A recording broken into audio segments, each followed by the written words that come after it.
ಎಲ್ಲರಿಗೂ ನಮಸ್ಕಾರ. ಬಂಧುಗಳೇ, ಶತಮಾನದ ಸ್ಥಿತ್ಯಂತರ ಪಲ್ಲಟಗಳಿಗೆ ನಾವು ಸಾಕ್ಷಿಯಾಗುತ್ತಿದ್ದೇವೆ.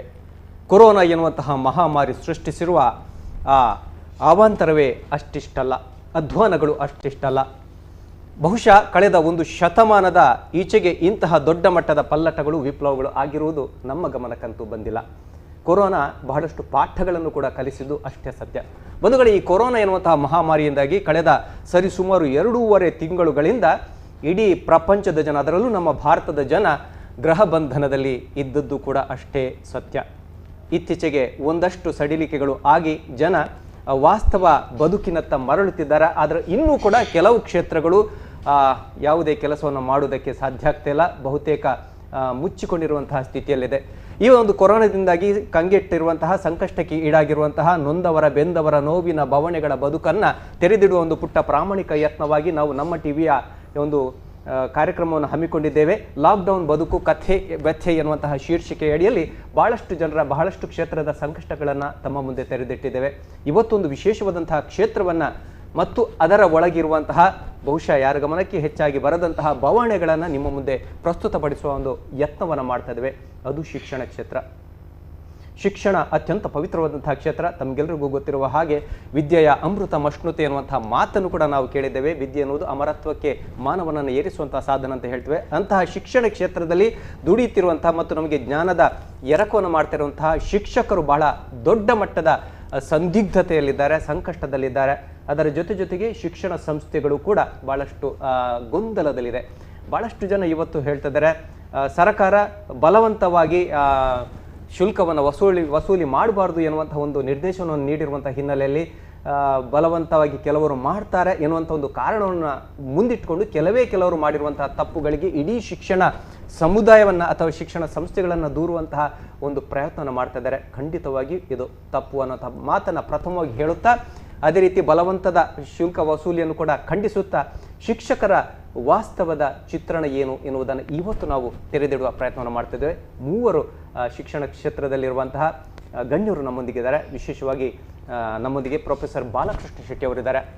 ಪ್ರಸ್ತುತ ಮಂಗಳೂರಿನ ಪ್ರತಿಷ್ಠಿತ ಶಿಕ್ಷಣ ಸಂಸ್ಥೆ ರಾಮಕೃಷ್ಣ ಪದವಿ ಕಾಲೇಜಿನಲ್ಲಿ ಪ್ರಾಂಶುಪಾಲರಾಗಿ ಮತ್ತು ಆ ರಾಮಕೃಷ್ಣ ಶಿಕ್ಷಣ ಸಂಸ್ಥೆಯ ಆಡಳಿತ ಅಧಿಕಾರಿಯಾಗಿ ಕೆಲಸವನ್ನು ನಿರ್ವಹಿಸ್ತಾ ಇದ್ದಾರೆ. ಈ ಹಿಂದೆ ಶ್ರೀ ಕ್ಷೇತ್ರ ಕಟೀಲ್ನ ಒಂದು ಆಡಳಿತಕ್ಕೆ ಒಳಪಟ್ಟಿರುವಂತಹ SDPT ಪದವಿ ಕಾಲೇಜಿನಲ್ಲಿ ಕೂಡ ಪ್ರಾಂಶುಪಾಲರಾಗಿ ಕೆಲಸವನ್ನು ನಿರ್ವಹಿಸಿದ್ದಾರೆ. ಸರಿಸುಮಾರು 32 ವರ್ಷಗಳ ಶಿಕ್ಷಣದ ಅಧ್ಯಾಪನದ ಅಗಾಧ ಅನುಭವವನ್ನು ಹೊಂದಿದ್ದಾರೆ. ಅವರ ನಿಮ್ಮೆಲ್ಲರ ಪರವಾಗಿ ಮತ್ತು ನಮ್ಮ ಟಿವಿಯ ಸಮಸ್ತ ವೀಕ್ಷಕ ಬಂಧುಗಳ ಪರವಾಗಿ ಗೌರವಪೂರ್ವಕವಾಗಿ ಸ್ವಾಗತಿಸುತ್ತಿದ್ದೇನೆ.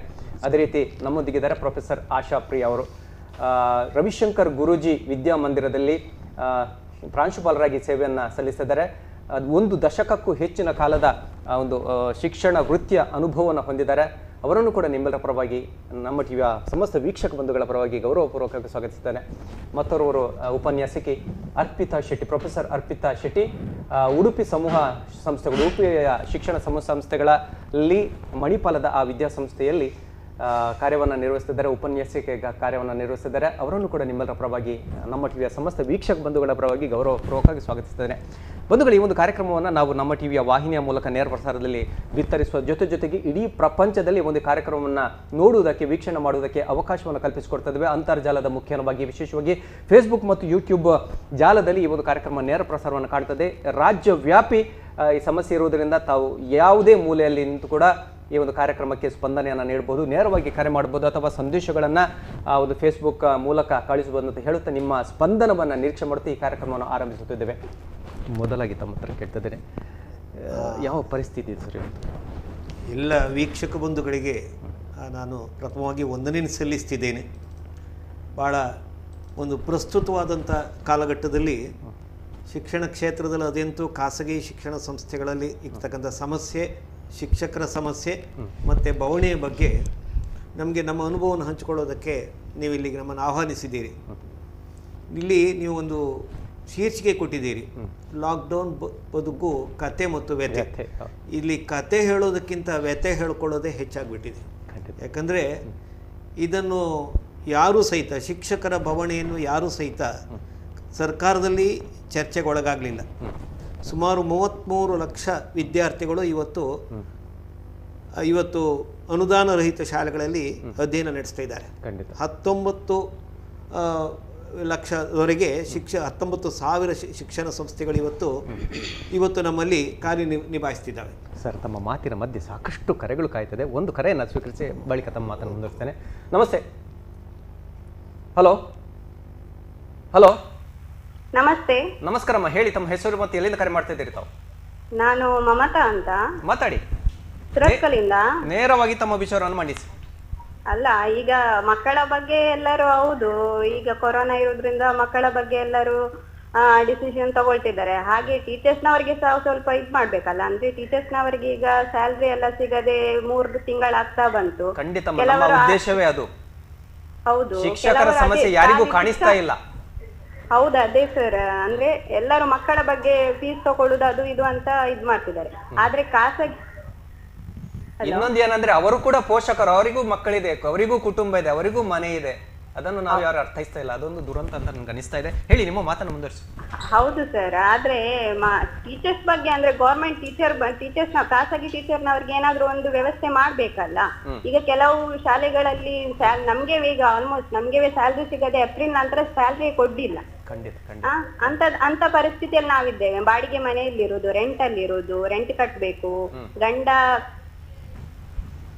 ಹಲೋ ಹಲೋ ಹೇಳಿ ಹೇಳಿ ಗಂಡ ನನ್ನ ಹಸ್ಬೆಂಡ್ ಸಹ ಕಂಡಕ್ಟರ್, ಅವರಿಗೆ ಸಹ 3 ತಿಂಗಳು ಲಾಕ್ ಡೌನ್ ಆಗಿ ಬಸ್ ಅದು ಏನಿರ್ಲಿಲ್ಲ. ನಾನು ಟೀಚರ್ಗೂ 3 ತಿಂಗಳಿಂದ ಸ್ಯಾಲ್ರಿ ಇಲ್ಲ. ಇಬ್ರು ಹೀಗೆ ಇರುವಾಗ ತುಂಬಾ ಕಷ್ಟದಲ್ಲಿದ್ದೇವೆ ಸರ್. ಆಗ ಆ ರೀತಿ ನೋಡೋದಾದ್ರೆ ಒಂದು ಗೌರ್ಮೆಂಟ್ ಇಂದ ಏನಾದ್ರು ವ್ಯವಸ್ಥೆ ಮಾಡ್ಬೇಕಲ್ಲ ಟೀಚರ್ಸ್ನವರಿಗೆ ಅಂತ. ಖಂಡಿತಮ್ಮ. ಸರಿ, ಕರೆ ಮಾಡಿದ್ದಕ್ಕೆ ಧನ್ಯವಾದಗಳು. ಒಂದು ಮಾತನ್ನ ಆರಂಭದಲ್ಲಿ ಹೇಳಿಬಿಟ್ಟು ಆಮೇಲೆ ಕಾರ್ಯಕ್ರಮ ಮುಂದುವರಿಸ್ತೇನೆ. ಶಿಕ್ಷಕರ ಬವಣೆಗಳು ಏನೆಲ್ಲ ಇದೆ ಅನ್ನೋದನ್ನ ಕ್ರೋಢೀಕರಣ ಮಾಡಿಕೊಂಡು ಮಾನ್ಯ ಉಪಮುಖ್ಯಮಂತ್ರಿಗಳ ಗಮನಕ್ಕೆ ತರುವ ಪ್ರಾಮಾಣಿಕ ಯತ್ನವನ್ನು ಮಾಡ್ತಿದ್ವಿ. ಡಾಕ್ಟರ್ ಅಶ್ವತ್ಥ ನಾರಾಯಣ್ ಅವರು ನಮ್ಮ ಆಡಳಿತ ನಿರ್ದೇಶಕರ ಆತ್ಮೀಯ ವಲಯದಲ್ಲಿದ್ದಾರೆ. ಈಗಾಗಲೇ ಅವರಿಗೆ ಈ ಒಂದು ಮಾಹಿತಿಯನ್ನು ನೀಡಿದ್ದೇವೆ. ಇವತ್ತು ಏನೆಲ್ಲ ವಿಚಾರಗಳು ಬರ್ತವೆ ಅದನ್ನ ಅವರಿಗೆ ಮುಟ್ಟಿಸುವಂತ ಯತ್ನವನ್ನು ಮಾಡ್ತೇವೆ ಅಂತ ಹೇಳ್ತೀವಿ. ತಮ್ಮ ಮಾತನ್ನು ಮುಂದುವರಿಸಿ. ಇವತ್ತು ದಕ್ಷಿಣ ಕನ್ನಡ ಜಿಲ್ಲೆ ಬುದ್ಧಿವಂತರ ಜಿಲ್ಲೆ, ಶಿಕ್ಷಣ ಕಾಶಿ ಅಂತ ಹೆಸರುವಾಸಿಯಾಗಿದೆ.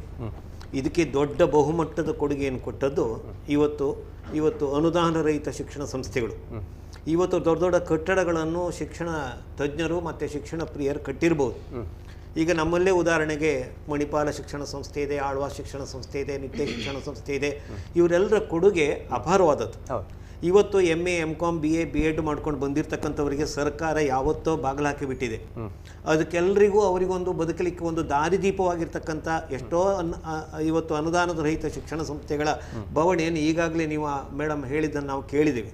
ಇದು ಒಬ್ಬಿಬ್ಬರ ಬವಣೆಯಲ್ಲಿ, ಇದು ಸಮಷ್ಟಿಯ ಬವಣೆ. ಇದು ಇವತ್ತು ಅವರಿಗೂ ಮಕ್ಕಳಿಗೆ ಇವತ್ತು ಎಲ್ಲರೂ ಸಹಿತ ರಾಜಕೀಯ ಮುಖಂಡರು, ಧುರೀಣರು ಯಾವುದೋ ಒಂದು ವರ್ಗವನ್ನು ಓಲೈಸುವ ಭರಾಟೆಯಲ್ಲಿ ರಕ್ಷಕರಿಗೆ ಒಂದು ರಕ್ಷಣೆ ಕೊಡುವ ಹೊಣೆಗಾರಿಕೆಯನ್ನು ಇಟ್ಕೊಂಡು ಅವ್ರು ಏನು ಹೇಳ್ತಿದ್ದಾರೆ ಅಂತಂದರೆ, ಯಾರೂ ಫೀಸ್ ಕಟ್ಟಬೇಡಿ, ಯಾರೂ ಮಕ್ಕಳಿಗೆ ಶಾಲೆಗೆ ಕಳಿಸ್ಬೇಡಿ, ಅಲ್ಲಿ ಮಕ್ಕಳು ದಂಧೆ ಮಾಡ್ತಾರೆ. ಇವತ್ತು ಅತ್ಯಂತ ಹೆಚ್ಚು ಈ ಅನುದಾನ ರಹಿತ ವಿದ್ಯಾಸಂಸ್ಥೆಗಳು ಸಮಾಜದ ಮೇಲೆ ಬಹಳ ದೊಡ್ಡ ಪರಿಣಾಮವನ್ನು ಬೀರ್ತದೆ ಅಥವಾ ಅದು ಬಹಳ ಎಕ್ಸ್ಪ್ಲಾಯ್ಟ್ ಮಾಡ್ತದೆ ಅಂತಕ್ಕಂಥ ಒಂದು ಪಿಕ್ಚರ್ ಅನ್ನು ಕೊಡ್ತಾ ಇದ್ದಾರೆ. ಪರಿಸ್ಥಿತಿ ನೋಡಿದ್ರೆ ಮುಚ್ಚುವಂತ ದಯವಿಟ್ಟು ಈಗ ನಮ್ಮ ಶೇಕಡ ಒಂದು 5-10 ಮಂದಿ ಶಿಕ್ಷಣ ಸಂಸ್ಥೆಗಳು ಅಂಥದ್ದು ಮಾಡಿರ್ಬೋದು. ಶೇಕಡ 80 ಶಿಕ್ಷಣ ಸಂಸ್ಥೆಗಳು ಇವತ್ತು ಅಲ್ಲಿಂದ ಕೆರೆ ನೀರನ್ನು ಕೆರೆಗೆ ಚೆಲ್ಲಿ ಒಟ್ಟು ಒಂದು ಬವಣೆಯನ್ನು ಮಾಡಿದ್ದೇವೆ, ಮುಚ್ಚಬಾರದು ಅನ್ನೋ ಸ್ಥಿತಿಯಲ್ಲಿ ಇವತ್ತು ವಿದ್ಯಾವಂತ BA BEd BCom MCom ಮಾಡಿರ್ತಕ್ಕಂಥವರಿಗೆ ಸುಮಾರು 2 ಕೋಟಿ, ನಮ್ಮ ದೇಶದಲ್ಲಿ 2 ಕೋಟಿ ಜನ ಇವತ್ತು ಅನುದಾನ ರಹಿತ ಶಿಕ್ಷಣ ಸಂಸ್ಥೆಗಳಲ್ಲಿ ಇವತ್ತು ಆಯನಿಂದ ಪ್ರಾರಂಭವಾಗಿ ಡ್ರೈವರು, ಟೀಚರ್ಸು ಎಲ್ಲರೂ ಸೇರಿ ದುಡಿತಾ ಇದ್ದಾರೆ. ಈ ವರ್ಗದ ಬಗ್ಗೆ ಒಂದೇ ಒಂದು ವಿಚಾರ, ಲಕ್ಷಾಂತರ ಜನ ನಿರುದ್ಯೋಗಿಗಳಾಗಿದ್ದಾರೆ. ಸರ್ಕಾರದ ಮಟ್ಟದಲ್ಲಿ ಒಂದು ವಿಚಾರಗಳು ಇವತ್ತು ಶಿಕ್ಷಕರ ಬಗ್ಗೆ ಸರ್ಕಾರದ ಮಟ್ಟದಲ್ಲಿ ಚರ್ಚೆ ಆಗ್ತಾ ಇಲ್ಲ, ಹೋಬಳಿ ಮಟ್ಟದಲ್ಲಿ ಚರ್ಚೆ ಆಗ್ತಿಲ್ಲ. ಅದರ ಬಗ್ಗೆ ಬರ್ತೇನೆ. ಒಂದು ಕರೆ ಇದೆ. ಹಲೋ, ನಮಸ್ತೆ. ದಿನೇಶ್ ಕಾಪು ಎನ್ನ ಪಲ್ದಿ ಗುಲ್ದಿರ ಅರ್ಪಿತಕ್ಕೆ ಅರ್ಪಿತಕ್ಕ ಹೇಳಿ ಸರ್. ಹಲೋ, ದಿನೇಶ್ ಬರ್ತೀರ ಅರ್ಪಿತಕ್ಕ? ಪಲ್ಲೆ ಪಲ್ಲೆ ಸೌಖ್ಯತೆ? ಸೌಖ್ಯ ಸರ್. ಪಲ್ಲೆ ದಾದಾಲ್ಪು ಶಿಕ್ಷಕರ ಬರೀತೆ ಕೊರೋನಾ ಪೂರ ಆತ್ಮ ಶಾಲೆ ದಾದಾಲ್ ಪೂರಾಗಲೇ ಬೀದಿನ ಒಂದು ಅಂದತ್ತೆ ಅರ್ಪಿತಕ್ಕ. ಎನ್ನ ಪ್ರತಿ ನವೀನನ ಎನ್ನ ಪ್ರತಿ ಫಂಕ್ಷನ್ ಅರ್ಪಿತಕ್ಕೆ ಪ್ರತಿ ಫಂಕ್ಷನ್ ಬರಂದಿತ್ತೇರು. ಖಂಡಿತ ಇತ್ತ ಔಲಜ್ಜಿ ಅಂಚಿನ ಶಾಲೆ ಕಲ್ಪರಜ್ಜಿ ಓಲಜ್ಜಿ ಅನ್ಲಕ ಆತನ ರೆಗ್ಲ ಓಲಜ್ಜಿ ಅಂದನಕ ದೇವನ ಶಾಲೆದಲ್ಲ ಆತಂದ್ರೆ ಓಲ ಆಂಕರ್ ಅರ್ನ ಆಂಕರ್ಗೆ ದಿನೇಶನ ಬೊಕ್ಕಂಜಿನ ಬಂದ ನಮ್ಮ ಮಲ್ದಿನ ಉದ್ದೇಶ ಏರಾ ಒಂಜಿ ತಪ್ಪು ಮಲ್ತಿರ ಬಂದು ಇಡೀ ಗುರುಕುಲ ನಕಲಿನ ಶಿಕ್ಷಕ ಸಮುದಾಯನ ಒಂಜಿ ವಿಲನ್ ಲೆಕ್ಕ ತೂಪಿನಂಚಿತ್ತಿನ ಪರಿಸ್ಥಿತಿ ಒಂದು ಅಂಚ ಅವರೇ ಬಲ್ಲಿ ಐತ ಬಗ್ಗೆ ಮಾಹಿತಿ ಕೊರ್ಕ ಅಕಲ ಸಮಸ್ಯೆ ದಾದ ಸೊಲ್ಮೇಲು ಶಿಕ್ಷಣ ಸರ್ ತುಂಬಾ ಹೇಳಿದ್ರು ಯುನೋ ಸ್ಟ್ಯಾಟಿಸ್ಟಿಕ್ಸ್ ಎಲ್ಲ ಕೊಟ್ಟರು. ಡೆಫಿನೆಟ್ಲಿ ಈಗ ಟೀಚರ್ಸ್ ತುಂಬಾ ಪ್ರಾಬ್ಲಮ್ ಫೇಸ್ ಮಾಡ್ತಾ ಇದ್ದಾರೆ. ಏನಾಯ್ತು, ಮಾರ್ಚ್ 15ಗೆ ಲಾಕ್ಡೌನ್ ಸ್ಟಾರ್ಟ್ ಆಯಿತು. ಸೊ ಫಸ್ಟ್ ಆಫ್ ಆಲ್ ಏನಾಯ್ತು, ಹಾರ್ಡ್ ವರ್ಕ್, ಟೀಚರ್ಸ್ ಇದ್ದು ಹಾರ್ಡ್ ವರ್ಕ್, ಮಕ್ಕಳಿದ್ದು ಹಾರ್ಡ್ ವರ್ಕ್, ಪೇರೆಂಟ್ಸ್ ಇದ್ದು ಹಾರ್ಡ್ ವರ್ಕ್ ಅಲ್ಲಿಗೆ ಸ್ಟಾಪ್ ಆಯಿತು. ಎಕ್ಸಾಮ್ಸ್ ಇರಲಿಲ್ಲ. ಸೊ ಅಲ್ಲಿ ಸ್ಟಾರ್ಟ್ ಆಯಿತು. ಅನಂತರ ಏಪ್ರಿಲ್ ಅಲ್ಲಿ ಆನ್ಲೈನ್ ಕ್ಲಾಸಸ್ಗೆ ಹೇಳಿದ್ರು ಟೀಚರ್ಸ್ಗೆ. ಸೊ ಅದೊಂದು ಮಾತಿದೆ, ಟೀಚರ್ಸ್ ಆರ್ ಲರ್ನರ್ಸ್ ಅಂತ ಫಾರ್ ಎವರ್. ಸೊ ಆ ದೃಷ್ಟಿಯಲ್ಲಿ ಏನಾಯಿತು, ಟೀಚರ್ಸ್ ಎಲ್ಲ ಆನ್ಲೈನ್ ಕೋಚಿಂಗಿಗೆ ಇದು you know they started you know developing their skills ಅದಕ್ಕೋಸ್ಕರ. Okay, so they struggled somehow they manage ಮಾಡಿ ಏನೋ ಮಾಡಿ you know they started giving online classes ಕೊಡಲಿಕ್ಕೆ ಸ್ಟಾರ್ಟ್ ಮಾಡಿದ್ರು. ಅದರ ನಂತರ ಯುನೋ ಇನ್ನೊಂದು ಪ್ರಾಬ್ಲಮ್ ಸ್ಟಾರ್ಟ್ ಆದದ್ದು ಏನು ಅಂದರೆ ಟೀಚರ್ಸ್ ಇದು ಸ್ಯಾಲ್ರಿ ಬಗ್ಗೆ. ಓಕೆ, ಟೀಚರ್ಸ್ಗೆ ಸ್ಯಾಲ್ರಿ ಸಿಗ್ತಾ ಇರಲಿಲ್ಲ. ಯುನೋ 40% ಸ್ಯಾಲ್ರಿ, 50% ಸ್ಯಾಲ್ರಿ ಸಿಗ್ಲಿಕ್ಕೆ ಸ್ಟಾರ್ಟ್ ಆಯಿತು. ಸೊ ಯುನೋ ಇಫ್ ದೇ ಅವರೇ ಬ್ರೆಡ್ ವಿನ್ನರ್ಸ್ ಆದರೆ ಫ್ಯಾಮಿಲಿದು ಯುನೋ ಅವರಿಗೆ ತುಂಬ ಪ್ರಾಬ್ಲಮ್ ಆಗ್ತದೆ. ಯುನೋ ಜಸ್ಟ್ ನಾವು ಒಬ್ಬರು ಕಾಲರ್ ಹೇಳಿದ್ರು, ಯುನೋ ಅವ್ರಿಗೆ 3 months ಸ್ಯಾಲ್ರಿ ಸಿಗಲಿಲ್ಲ, ಕಂಡಕ್ಟರ್ ಆಗಿದ್ರು, ಅವ್ರದ್ದು 3 months ಸ್ಯಾಲ್ರಿ ಇಲ್ಲ. ಸೊ ಇಬ್ಬರಿಗೂ bread winners of the family salary ಇಲ್ಲ ಅಂದರೆ ಫ್ಯಾಮಿಲಿ ನಡೆಸೋದು ತುಂಬ ಕಷ್ಟ. ಸೊ ಈ ಥರದ ಪ್ರಾಬ್ಲಮ್ಸ್ ತುಂಬ. ಇನ್ನೊಂದು ಸಮಸ್ಯೆ ಅಂದ್ರೆ ಶಿಕ್ಷಕರು ಅಥವಾ ಉಪನ್ಯಾಸಕರಾಗಿದ್ದವರು ಯಾವುದೋ ಒಂದು ಕೆಲಸವನ್ನು ಮಾಡುವ ಹಾಗಿಲ್ಲ. ಸೊ ರೀಸೆಂಟ್ಲಿ ನನಗೆ ಅದೊಂದು ವಿಷಯ ಬಂತು ಸರ್. ಯಾರೋ ಒಬ್ರು ಹೇಳಿದ್ರಂತೆ, ಟೀಚರ್ಸ್ ಕೆಲಸ ಬಿಟ್ಟು ಬೇರೆ ಏನೋ ಕೆಲಸ ಮಾಡ್ಬೋದಲ್ಲ, August 15th ನಂತರ ಸ್ಕೂಲ್ ರಿಓಪನ್ ಆಗುದು, so they can get into some other job ಅಂತ ಹೇಳಿ. ಸೊ ನಮಗೆ ಆ 4 months ಟೈಮಿಗೆ ಯಾರು ನಮಗೆ ಕೆಲಸ ಕೊಡ್ತಾರೆ? ಆ 4 months ಓಕೆ ಸಡನ್ ಆಗಿ ಸ್ಕೂಲ್ ರಿಓಪನಿಂಗ್ ಆಯ್ತು ಅಂತ ಹೇಳಿ ಗವರ್ಮೆಂಟ್ ಹೇಳಿದ್ರು, ನಮ್ಗೆ ಆ ಕೆಲಸ ಬಿಟ್ಟು ಬಂದು ಈ ಕೆಲಸ ಜಾಯ್ನ್ ಆಗ್ಲಿಕ್ಕೆ ಆಗುತ್ತಾ? ಆಗುದಿಲ್ಲ. ಸೊ ತುಂಬಾ ಪ್ರಾಬ್ಲಮ್ಸ್ ಫೇಸ್ ಮಾಡ್ತಾ ಇದ್ದಾರೆ. ಸಮಾಜ ಅತ್ಯಂತ ಸೂಕ್ಷ್ಮವಾಗಿ ಗಮನಿಸುವಂತ ಕ್ಷೇತ್ರ ಶಿಕ್ಷಕ ಕ್ಷೇತ್ರ. ಏನ್ ಹೇಳ್ಬೇಕು ಅಂದ್ರೆ ಸರ್, ಇವ್ರ ಮಾತಿಗೆ ಪೂರಕವಾಗಿ ಇವತ್ತು ಶಿಕ್ಷಕರನ್ನು ಏನಾದ್ರು ನಾವು ಸಣ್ಣ ತಪ್ಪು ಮಾಡಿದ್ರೆ ಹೇಳ್ತಾರೆ, ಇವರು ಇಂದು ಶಿಕ್ಷಕರಾಗಿ ಹಾಗೆ ಮಾಡ್ತಿದಾರ ಅಂತ. ಅದೇ ಒಬ್ರು ವೈದ್ಯರು ಮಾಡಿದ್ರೆ ಹೇಳಲ್ಲ, ವಕೀಲರು ಮಾಡಿದ್ರೆ ಹೇಳಲ್ಲ, ಯಾರು ಮಾಡಿದ್ರೆ ಹೇಳೋದಿಲ್ಲ. ಮತ್ತೆ ಒಂದು ವಿಶೇಷ ಏನಂತಂದ್ರೆ, ನಾವೊಂದು ಒಂದು ಸೊಸೈಟಿಗೆ ಹೋಗಿ ಒಂದು ಸಕ್ಕರೆನಲ್ಲಿ ಹೇಳಿದ್ರೆ ಅಲ್ಲಿ ಶಿಕ್ಷಕರಲ್ಲಿ ಗುರುತಿಸೋದಿಲ್ಲ. ಅದು ತಪ್ಪು ಮಾಡಿದ್ರೆ ಮಾತ್ರ ಗುರುತಿಸ್ತಾರೆ. ಅವ್ರು ಮಾಸ್ಟರ್ ಬಂದಿದ್ದಾರಪ್ಪ, ಅವ್ರಿಗೆ ಒಂದು ಸ್ವಲ್ಪ ಸೀಮೆ ಎಣ್ಣೆ ಸಕ್ಕರೆ ಕೊಟ್ಟು ಕಳಿಸಿ ಅಂತ ಎಲ್ಲೂ ಸಹಿತ ಯಾರು ಹೇಳೋದಿಲ್ಲ. ಆದ್ರೆ ಎಲ್ಲಿ ಪರ್ಟಿಕ್ಯುಲರ್ ಆಗಿ ಗುರುತಿಸ್ತಾರಂದ್ರೆ, ಶಿಕ್ಷಕರು ಏನಾದ್ರೂ ತಪ್ಪು ಮಾಡಿದ್ರೆ ಅಥವಾ ಶಿಕ್ಷಕರು ಏನಾದ್ರೂ ಒಂದು ಅವರಿಂದ ಅಚಾನಕ್ ಆಗಿ ಒಂದು ತಪ್ಪು ನಡೆದ್ರೆ ಅದನ್ನು ಸಮಾಜ ದೊಡ್ಡದಾಗಿ ಬಿಂಬಿಸ್ತದೆ. ಸಮಾಜದ ದೋಷ ಅಂತ ನಾನು ಹೇಳ್ತಾ ಇಲ್ಲ. ಶಿಕ್ಷಕರಾಗಿ ನಾವು ಆ ಸಣ್ಣ ತಪ್ಪನ್ನು ಮಾಡಬಾರ್ದು, ಅದನ್ನು ಖಂಡಿತವಾಗಿ ಮಾಡಬಾರ್ದು, ಜವಾಬ್ದಾರಿ. ಆದರೆ ನಮ್ಮ ಇಂತಹ ಹೊಣೆಗಾರಿಕೆಯನ್ನು ಹೊತ್ತಂತ ಜಾಗದಲ್ಲಿ ನಮ್ಮನ್ನು ನೀವು ಅತ್ಯಂತ ಗೌರವದಿಂದ ಕಾಣಬೇಕು ಅನ್ನುವಂಥದ್ದು ನಾವು ಶಿಕ್ಷಕರ ಪರವಾಗಿ ನಾನು ಇಡೀ ಸಮಾಜದಲ್ಲಿ ಕಳಕಳಿಯಿಂದ ವಿನಂತಿಸಿಕೊಳ್ಳಬೇಕಾದಂಥ ಸ್ಥಿತಿಯಲ್ಲಿದ್ದೇವೆ ನಾವು ಇವತ್ತು. ಯಾಕಂದ್ರೆ ಒಂದು ಕಡೆ ನಮಗೆ ಸಂಬಳ ಇಲ್ಲ, ಇನ್ನೊಂದು ಕಡೆ ಬೇಕಾದಷ್ಟು ಟೀಕೆ ಟಿಪ್ಪಣಿಗಳು, ಮತ್ತೊಂದು ಕಡೆ ನೀವು ಒಂಥರ ಹಣ ಮಾಡೋದಕ್ಕಾಗಿ ನೋಡಿ ನೀವೀಗ ಆನ್ಲೈನ್ ಕ್ಲಾಸ್ ಮಾಡ್ತೀರಂತ ಹೇಳ್ತೀರಿ. ಈಗ ಆಫ್ಲೈನ್ ಕ್ಲಾಸ್ ರೆಗ್ಯುಲರ್ ಕ್ಲಾಸ್ ಮಾಡೋದಕ್ಕೆ 1 ಗಂಟೆ ಪ್ರಿಪರೇಷನ್ ಮಾಡಿದರೆ ಆನ್ಲೈನ್ ಅರ್ಧ ಗಂಟೆ ಕ್ಲಾಸ್ ಮಾಡೋದಕ್ಕೆ 1.5-2 ಗಂಟೆ ಪ್ರಿಪರೇಷನ್ ಮಾಡಬೇಕಾಗತ್ತೆ. ಕಾಂಪ್ಯಾಕ್ಟ್ ಆಗಿ ಮಗುವನ್ನು ಅಲ್ಲಿ ಕೇಂದ್ರೀಕರಿಸುವಾಗೆ ಮಾಡಬೇಕಾದದ್ದಿದ್ರೆ ಅದನ್ನು ಆನ್ಲೈನ್ ಶಿಕ್ಷಣ ಕೊಡೋದು ಒಬ್ಬ ಶಿಕ್ಷಕನಿಗೆ ಮನೆಯಲ್ಲಿ ಕೂತ್ಕೊಂಡು ಕೊಡುವಂಥ ವಿಚಾರ ಅಲ್ಲ ಅದು. ಪಾಪ ಎಷ್ಟೋ ಜನರಲ್ಲಿ ಲ್ಯಾಪ್ಟಾಪ್ ಇಲ್ಲ, ಎಷ್ಟೋ ಜನರಲ್ಲಿ ಕರೆಂಟಿನ ಪ್ರಾಬ್ಲಮ್ ಇದೆ, ಎಷ್ಟೋ ಜನರಲ್ಲಿ ರೇಂಜ್ ಇಲ್ಲ. ಆಗಿದ್ರೂ ಸಹಿತ ಯಾರ್ಯಾರ ಮನೆಗೆ ಹೋಗ್ಕೊಂಡು ಮಕ್ಕಳಿಗೆ ಅನ್ಯಾಯ ಆಗಬಾರ್ದು ಅಂತಕ್ಕಂಥ ಶಿಕ್ಷಣ ನಾವು ಕೊಡ್ತೇವೆ ಅಂತಂದರೆ ಇಲ್ಲಿ ಕರೆ ಕೊಡಬೇಡಿ, ದಯವಿಟ್ಟು ಶಾಲೆಗೆ ಫೀಸ್ ಕಟ್ಟಬೇಡಿ, ಶಾಲೆಗೆ ನೀವು ಫೀಸ್ ಕಟ್ಟಿದರೆ ಫೀಸ್ ಕೇಳಿದೆ ನಮ್ಮ ಹತ್ರ ಹೇಳಿ ಅಂತಕ್ಕಂಥದ್ದು ಈ ರೀತಿ ವ್ಯವಸ್ಥೆ ಆದರೆ ಶಿಕ್ಷಣ ಸಂಸ್ಥೆಗಳು ಮುಚ್ಕೊಂಡು ಬರುತ್ತೆ. ಅದರ ಮಧ್ಯೆ ಇನ್ನೊಂದು ಕರೆ ಇದೆ ನೋಡೋಣ. ಹಲೋ ಹಲೋ, ನಮಸ್ಕಾರಮ್ಮ, ಹೇಳಿ ತಮ್ಮ ಹೆಸರು ಮತ್ತೆ ಎಲ್ಲಿಂದ? ತನುಜಾ ಅಂತ ಮುಲ್ಕಿಯಿಂದ. ಮಾತಾಡಿ ತನುಜಾ ಅವರೇ. ಏನ್ ಗೊತ್ತಾ, ಶಿಕ್ಷಕಿ ಅನ್ನೋಳು ಮಕ್ಕಳಿಗೆ ಹೇಳುದು ಕಲಿ ಮಗು ಏನಾದ್ರೂ ಜೀವನದಲ್ಲಿ ಅಚೀವ್ ಮಾಡು, ಸಾಧನೆ ಮಾಡು ಅಂತ, ಕೆಲಸಕ್ಕೆ ಸೇರು, ದುಡಿ ಅಂತ. ಈಗ ಶಿಕ್ಷಕರೇ ಕೆಲಸ ಇಲ್ಲದೆ ಮನೆಯಲ್ಲಿರುವ ಪರಿಸ್ಥಿತಿ ಬಂದಿದೆ. ಪೋಷಕರೆಲ್ಲ ಒಪಿನಿಯನ್ ಕೇಳ್ತಾ ಇದ್ದಾರೆ, ಎಲ್ಲ ಮಾಧ್ಯಮದವರು ಯಾವಾಗ ಶಾಲೆ ಸ್ಟಾರ್ಟ್ ಮಾಡ್ಬೇಕು, ಏನ್ ಮಾಡ್ಬಹುದು. ಆದ್ರೆ ಶಿಕ್ಷಕರ ಬಗ್ಗೆ ಯಾರು ಯೋಚನೆ ಮಾಡ್ತಾ ಇಲ್ಲ. ನಮ್ಮ ಟಿವಿಗೆ ನಾನು ಕೃತಜ್ಞತೆ ಸಲ್ಲಿಸ್ತಾ ಇದ್ದೇನೆ. ಯಾಕಂದ್ರೆ ನೀವು ಶಿಕ್ಷಕರ ಕಥೆ ಮತ್ತು ವ್ಯಥೆಯನ್ನು ಕೇಳುವ ಒಂದು ಪ್ರಯತ್ನವನ್ನು ಮಾಡ್ತಾ ಇದ್ದೀರಿ. ಕೆಲಸ ಇಲ್ಲದೆ ಮನೆಯಲ್ಲಿದ್ದು ಜೀವನ ಹೇಗೆ ಸಾಗಿಸುವುದು? ಈಗ ಹೀಗೂ 6 ತಿಂಗಳು EMI ಕಟ್ಲಿಕ್ಕಿಲ್ಲ, ಏನಿಲ್ಲ ಅಂತ ಹೇಳ್ತಾ ಇದ್ದಾರೆ. ಆ ನಂತರ ಏನು ಪರಿಸ್ಥಿತಿ ಟೀಚರ್ ಇದ್ದು? ಶಿಕ್ಷಕರ ಬಗ್ಗೆ ಹೇಳುವುದಾದ್ರೆ ಒಂದು ಮಾತುಗಳು ಕೇಳಿ ಬರ್ತಾ ಇದೆ, ಆಗಿಲ್ಲ ಇನ್ನೊಂದು ಘೋಷಣೆ. ಇಡೀ ವರ್ಷವೇ 0 ಅಕಾಡೆಮಿಕ್ ಇಯರ್ ಅಂತ, ಶೈಕ್ಷಣಿಕ ವರ್ಷ ಅಂತ. ಅದೇ ಹೇಳ್ತಾ ಇದ್ದೇವೆ. ಅದೇ ಶಿಕ್ಷಕರು 1 ವರ್ಷ ಮನೆಯಲ್ಲಿ ಕುತ್ಕೊಂಡು ಏನ್ ಮಾಡುದು? ನಾವು ಮಕ್ಕಳನ್ನು ಹೇಗೆ ಸಾಕುದು? ಮಕ್ಕಳಿಗೆ ಏನ್ ಕೊಡುದು? ಖಂಡಿತ ಖಂಡಿತ ಈ ಪ್ರಶ್ನೆ ಅದು ಸದ್ಯಕ್ಕೆ ಯಕ್ಷ ಪ್ರಶ್ನೆ ಆಗಿದೆ, ಬಹುಶಃ ಸರ್ಕಾರದ ಬಳಿಯೂ ಉತ್ತರ ಇರಲಿಕ್ಕಿಲ್ಲ. ಧನ್ಯವಾದಗಳು ಕರೆ ಮಾಡಿದ್ದಕ್ಕೆ. ಅರ್ಪಿತಾ ತಗೊಳ್ಳಿ. ನೀವು ಬಾಲಕೃಷ್ಣ ಸರ್ ಒಂದು ಮಾತನ್ನ ಹೇಳಿದ್ರು ಮತ್ತು ಮೇಡಮ್ ಆ ಎರಡು ಮಾತನ್ನ ಮುಂದುವರಿಸಿಕೊಂಡು ನಾನು ಹೇಳ್ತೇನೆ. ಈ ಶಿಕ್ಷಣ ಎನ್ನುವಂಥದ್ದು ಸರ್ಕಾರಿ ಶಾಲೆಗಳಿಗೆ ದೊಡ್ಡ ಸಮಸ್ಯೆ ಬರುವುದಿಲ್ಲ ಅಥವಾ ಸದ್ಯಕ್ಕೆ ಬರ್ಲಿಕ್ಕಿಲ್ಲ, ಸದ್ಯಕ್ಕೆ ಮುಂದೆ ಸರ್ಕಾರಕ್ಕೂ ಕೂಡ ತೊಂದರೆ ಆಗ್ಬೋದು, ಮುಂದೊಂದು ದಿನ ಬರ್ಬೋದು. ಈಗ ಪ್ರಸಕ್ತವಾಗಿ ಯಾರು ಅಂತ ಕೇಳಿದ್ರೆ ಖಾಸಗಿ ವಿದ್ಯಾಸಂಸ್ಥೆಗಳಲ್ಲಿ ಕಲಿಯುವವರು. ಸರ್ ಹೇಳಿದ್ರು, ರಾಜಕಾರಣಿಗಳು ಹೇಳ್ತಾರೆ ಅಥವಾ ಒಂದಷ್ಟು ಸ್ಟೇಟ್ಮೆಂಟ್ ಗಳನ್ನ ಕೊಡ್ತಾರೆ, ಫೀಸ್ ಕಟ್ಟಬೇಡಿ ಅಂತೇಳಿ. ಈಗ ಕೆಲವೊಂದು ವೃತ್ತಿಪರ ಕೋರ್ಸ್ಗಳನ್ನ ಪ್ರಾರಂಭ ಮಾಡಿದಂತ ಸಂಸ್ಥೆಗಳು ಉಂಟು. ಉದಾಹರಣೆಗೆ ನಮ್ಮ ಸಂಸ್ಥೆಯನ್ನ ತೆಗೆದುಕೊಳ್ಳಿ ನೀವು, ನಮ್ದು ಹೋಟೆಲ್ ಮ್ಯಾನೇಜ್ಮೆಂಟ್. ಆ ಒಂದು ಹೋಟೆಲ್ ಮ್ಯಾನೇಜ್ಮೆಂಟ್ ಕೋರ್ಸ್ ಅನ್ನ ಮಾಡಬೇಕಿದ್ರೆ ಅದಕ್ಕೆ ಬೇಕಾದಂತ ಪರಿಕರಗಳನ್ನ ತಂದಿರುವಂತದ್ದು 30 ಅಥವಾ 40 ವರ್ಷಗಳ ಕಾಲ ನಾನು ಒಂದಿಷ್ಟು ಮಕ್ಕಳಿಲ್ಲಿ ವಿದ್ಯಾಭ್ಯಾಸವನ್ನ ಮಾಡಬೇಕು ಅಂತೇಳಿ ಫೀಸನ್ನ ನಾವು ಅವರು ಹೇಳಿದ್ದಾರೆ ನಾವು ಕಟ್ಟುವುದಿಲ್ಲ ಅಂತ ಹೇಳಿದ್ರೆ ಆ ಸಂಸ್ಥೆಯ ಗತಿ ಏನು? ಪ್ರಶ್ನೆ ಒಂದು ಮಾತನ್ನ ಮತ್ತೆ ಪುನರುಚ್ಚರಿ, ಬಲವಂತದ ವಸೂಲಿ ಮಾಡಬಾರ್ದು ಅನ್ನೋ ನಿರ್ದೇಶನ ಇದೆ. ಅದನ್ನು ನಾನು ನಮ್ಮದು ಕೂಡ ವಿರೋಧ ಉಂಟು, ಆದ್ರೂ ಕೂಡ ಕಟ್ಟುವುದೇ ಇಲ್ಲ ಎನ್ನುವಂತ ಮಾತು ಬಂದಿದೆ. ಅದಕ್ಕೆ ನಮ್ಮದು ಕೂಡ ಹಾಗೆ, ಕಟ್ಟುವುದೇ ಇಲ್ಲ ಅಂತ ಹೇಳುದು ತಪ್ಪು. ಅದಕ್ಕೆ ಬೇರೆ ಬೇರೆ ರೀತಿಯಾಗಿರ್ತಂತ ಇರ್ಬೋದು. ದೊಡ್ಡ ದೊಡ್ಡ ಸಂಸ್ಥೆಗಳು ಈಗಾಗಲೇ ನೀವು ಕಂತುಗಳಾಗಿ ಮಾಡಿ ಅಥವಾ ಇಷ್ಟು ವರ್ಷ ಆದ್ಮೇಲೆ ಮಾಡಿ ಅಂತೇಳಿ. ಈಗ ಪ್ರೈವೇಟ್ ಒಂದು ಕಾಲ್ ಬಂತು ನೋಡಿ, ಸಂಬಳಗಳು ಬರುವುದಿಲ್ಲ ಅಂತೇಳಿ. ಈ ವಿದ್ಯಾಸಂಸ್ಥೆಗಳನ್ನ ಯಾವುದೋ ಒಂದು ಆರ್ಗನೈಸೇಷನ್, ಒಂದಷ್ಟು ಸಂಸ್ಥೆಗಳು ಉಂಟು, ಅದಕ್ಕೆ ಬುನಾದಿ ಬಹಳಷ್ಟು ಗಟ್ಟಿಯಾಗಿರ್ತದೆ. ಅವ್ರಿಗೆ ಎಲ್ಲಿಂದಲಾದ್ರೂ ಫಂಡ್ಗಳು ಬರ್ಬೋದು. ವಿದ್ಯಾರ್ಥಿಗಳದು ಅಥವಾ ಹೇಗೋ ಹೊಂದಾಣಿಕೆಯನ್ನ ಮಾಡಿಕೊಂಡು ಸಂಸ್ಥೆಯನ್ನು ಮುನ್ನಡೆಸಿಕೊಂಡು ಹೋದವರು ಮುಂದೆ ಆ ಶಿಕ್ಷಣ ಸಂಸ್ಥೆಯನ್ನ, ಅವರ ಉದ್ದೇಶ ಏನು? ಅಂತಹ ಒಂದು ಶಿಕ್ಷಣ ನಮ್ಮ ಈ ಪ್ರದೇಶದಲ್ಲಿ ಇರಬೇಕಿದ್ರೆ ಒಂದು ಕೆಲವೊಂದಷ್ಟು ಕೋರ್ಸ್ಗಳಿದೆ, ಅದು ಎಲ್ಲಾ ಕಡೆಗಳಲ್ಲಿ ಇರುವುದಿಲ್ಲ, ಒಂದಷ್ಟು ನಿಗದಿತ ಪ್ರದೇಶಗಳಲ್ಲಿ. ಆ ಕೋರ್ಸ್ ಅನ್ನ ಯಾವ ರೀತಿಯಾಗಿ ನಾವು ಮುಂದುವರಿಸಿಕೊಂಡು ಹೋಗ್ಬೇಕು ಎನ್ನುವಂಥದ್ದು ಒಂದು ಪ್ರಶ್ನೆ.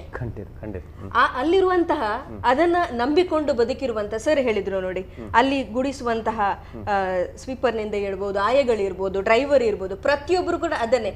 ಅವರ ಮನೆಯಲ್ಲಿ ಅವರ ಮಕ್ಕಳು ಕೂಡ ಶಾಲೆಗೆ ಹೋಗ್ತಾರೆ, ಅವರ ಸ್ಕೂಲಿಂದಲೂ ಕೂಡ ಬಂದಿದೆ. ಈಗ ನೀವು ಇಷ್ಟರ ಹೊರಗಡೆ ಅಟ್ಲೀಸ್ಟ್ ಪುಸ್ತಕದ ಫೀಸ್ ಆದ್ರೂ ಕಟ್ಟಿ. ಹಾಗಾದ್ರೆ ಶಿಕ್ಷಕರು ಮಾಡುವುದಾದ್ರೆ ಹೇಗೆ? ಸರ್ ಹೇಳಿದ್ರಲ್ಲ, ನಾವೇನಾದ್ರೂ ನಾವು ನೋಡಿದ್ದೇವೆ ಒಂದಷ್ಟು ಕರೆಗಳು ಅಥವಾ ಒಂದಷ್ಟು ಸಂಘಟನೆಗಳು ಬಂದು ಬೇರೆಯವರ ಮನೆ ಬಾಗಿಲು ಬಂದು ಕೂತ್ಕೊಂಡಾಗ, ಅದೇ ಉಪನ್ಯಾಸಕರಾಗಿ 4 ತಿಂಗಳು ನೀವು ಬೇರೆ ಕಡೆ ಎಲ್ಲಾದ್ರೂ ಹೋಗಿ ಕೆಲ್ಸಕ್ಕೆ ಹೋಗಿ ಅಂತ ಹೇಳಿದಾಗ, ಇದನ್ನ ವೃತ್ತಿಯನ್ನು ಉಂಟಲ್ಲ, ನಮ್ಗೆ ಇದು ಸರ್ ಹೇಳಿದಂತ ಮಾತು, ಮಾತೃ ಹೃದಯ ಇದ್ದವರು ಮಾತ್ರ ಒಬ್ರು ಉಪನ್ಯಾಸಕರಾಗ್ಲಿಕ್ಕೆ ಸಾಧ್ಯ ಅಂತ ಹೇಳಿ. ನಮಗೆ ಇಲ್ಲ ಅಂತ ಹೇಳಿದ್ರೆ ಅದನ್ನು ತೋರ್ಪಡಿಸ್ಲಿಕ್ಕೆ ಆಗುದಿಲ್ಲ. ಅದ್ರ ಬಗ್ಗೆ ಬರ್ತೇನೆ. ಕರೆ ಇದೆ. ಹಲೋ ಹಲೋ, ನಮಸ್ಕಾರ ಸರ್, ಹೇಳಿ, ಎಲ್ಲಿಂದ ಕರೆ ಮಾಡ್ತಾ ಇದ್ದೀರಿ? ನಾ ಮಂಗಳೂರಿಂದ ಸರ್. ಹೆಸರು ಹೇಳ್ಬೋದು ಸರ್? ಸರ್ ರಾಜೇಶ್ ಅಂತ ಹೇಳಿ ಸರ್. ಮಾತಾಡಿ ರಾಜೇಶ್ ಅವರೇ. ಸರ್ ಅದೇ ನಾನು ಈ ಕೊರೋನಾ ಬಗ್ಗೆ ಹೇಳ್ಬೇಕಂದ್ರೆ, ಇದು ಏನಾಯ್ತಂದ್ರೆ ಈಗ ಶಾರದಾ ಮಾತೆಯ ಈ ವಿದ್ಯಾಬುದ್ಧಿಯ ಏನ್ ಹೇಳ್ತಾರೆ ಪೂಜಕರು ಈಗ ಮಹಾಲಕ್ಷ್ಮಿಯ ಕಟಾಕ್ಷದಿಂದ ಸ್ವಲ್ಪ ದೂರ ಉಳಿದಿದ್ದಾರೆ. ಖಂಡಿತ ಅಲ್ಲ ಸರ್, ಯಾಕಂದ್ರೆ ಈ ರೀತಿ, ಯಾಕಂದ್ರೆ ದೇವರ ನಂತರ ದೇವರಿಗಿಂತ ಮೇಲೆ ಗುರು ಅಂತ ಹೇಳ್ತಾರೆ. ಅವರೇ ಈಗ ಈ ಪರಿಸ್ಥಿತಿಗೆ ಬಂದು ತುಂಬಾ ವಿಷಾದನೀಯ ಅಲ್ಲ. ಅದಕ್ಕಿಂತ ವಿಷಯ ಯಾರು ಕೇಳೋರಿಲ್ಲ, ಟೀಕೆ ಮಾಡುವವರೇ, ದೂಷಣೆ ಮಾಡುವವರೇ ಜಾಸ್ತಿ ಆಗಿದ್ದಾರೆ. ಇರ್ಬೋದು ಕೆಲವರು ತಪ್ಪು ಮಾಡಿದವರನ್ನು ಈಗಲೂ ನಾನು ದೂಷಣೆ ಮಾಡಿ ಈ ಕಾರ್ಯಕ್ರಮದಲ್ಲೂ ಮಾಡ್ತೇನೆ ದೂಷಣೆ. ಮೇಡಮ್ ಹೇಳಿದಕ್ಕೆ ಒಂದು ಪೂರಕವಾಗಿ ಒಂದು ವರ್ಷಕ್ಕೆ ಈ ವರ್ಷಕ್ಕೆ ಬಂದ ಸಮಸ್ಯೆ ಇದು. ಎಷ್ಟೋ ಶಿಕ್ಷಣ ಸಂಸ್ಥೆಗಳಲ್ಲಿ ನಾವು ಶಿಕ್ಷಕರು ದುಡಿದು ಒಂದೊಂದು ಮ್ಯಾನೇಜ್ಮೆಂಟಿಗೆ ನಮ್ಮಿಂದ ಲಾಭ ಆಗಿದೆ. ನಾನು ಅದನ್ನು ಗಟ್ಟಿಯಾಗಿ ಹೇಳಬೇಕಾಗತ್ತೆ. ಮ್ಯಾನೇಜ್ಮೆಂಟ್ನವರು ಸಹಿತ ಇವತ್ತು ಸಂಬಳ ಕೊಡೋದಿಲ್ಲ ಅಂತ ಹೇಳಲಿಕ್ಕೆ ಬರೋದಿಲ್ಲ. ಯಾಕಂದರೆ ಶಿಕ್ಷಕರು ದುಡಿದಾಗ ಆ ಸಂಸ್ಥೆಗೆ ಬೇಕಾದಷ್ಟು ಸಂಪಾದನೆ ಬಂದಿದೆ.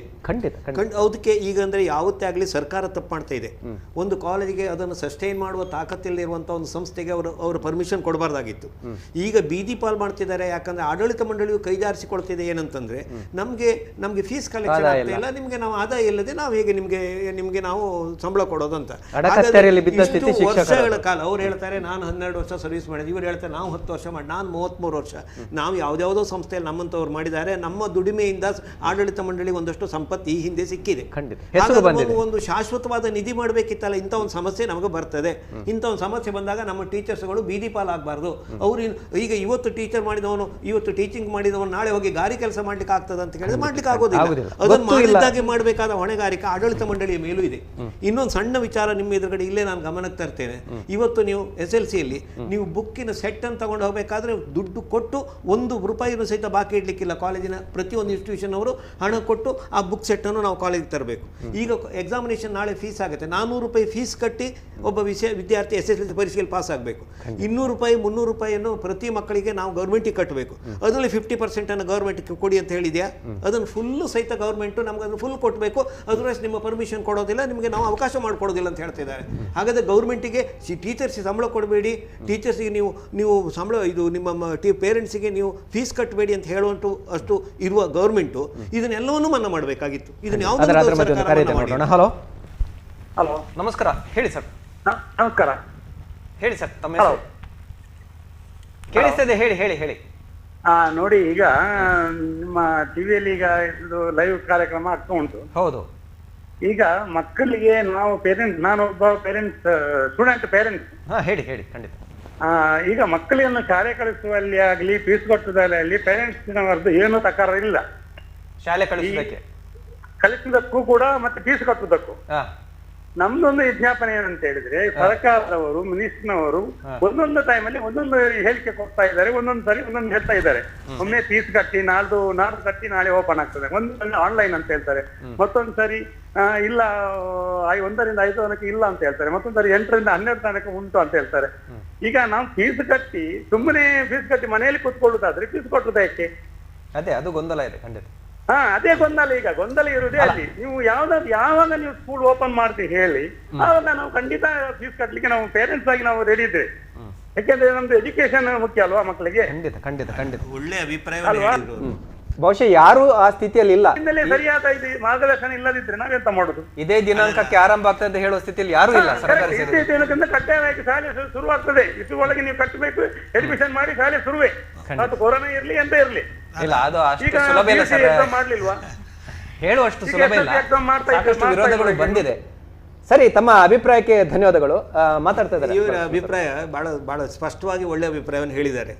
ಈ ಅಭಿಪ್ರಾಯವನ್ನು ಒಂದು ಶಾಲೆ ನಡೆಸುವಂತ ಆಡಳಿತ ಮಂಡಳಿಗೆ ಅವರು ಗಮನ ಇಟ್ಟು ಕೇಳಬೇಕು ಈ ವಿಚಾರವನ್ನು. ಯಾಕಂದ್ರೆ ಅವ್ರು ಹೇಳಿದ್ದೇನಂತ ಕೇಳಿದ್ರೆ, ಅವರೆಲ್ಲೂ ಸಹಿತ ಒಂದೇ ಒಂದು ತಪ್ಪು ಮಾತಾಡಿಲ್ಲ. ನಾವು ಫೀಸ್ ಕಟ್ತೇವೆ, ಕಾಲೇಜ್ ಸಂಸ್ಥೆ ಪ್ರಾರಂಭ ಆದ ಕೂಡಲೇ ನಾವು ಫೀಸ್ ಕಟ್ಟಿ ನಮ್ಮ ಮಕ್ಕಳಿಗೆ ನಾವು ಫೀಸಲ್ಲಿ ಯಾವ ರಿಯಾಯಿತಿಯನ್ನು ನಿಮ್ಮ ಹತ್ರ ಕೇಳ್ತಾ ಇಲ್ಲ ಅನ್ನೋ ಅಭಿಪ್ರಾಯವನ್ನು ಸಹಿತ ಅವ್ರು ಹೇಳಿದ್ದಾರೆ.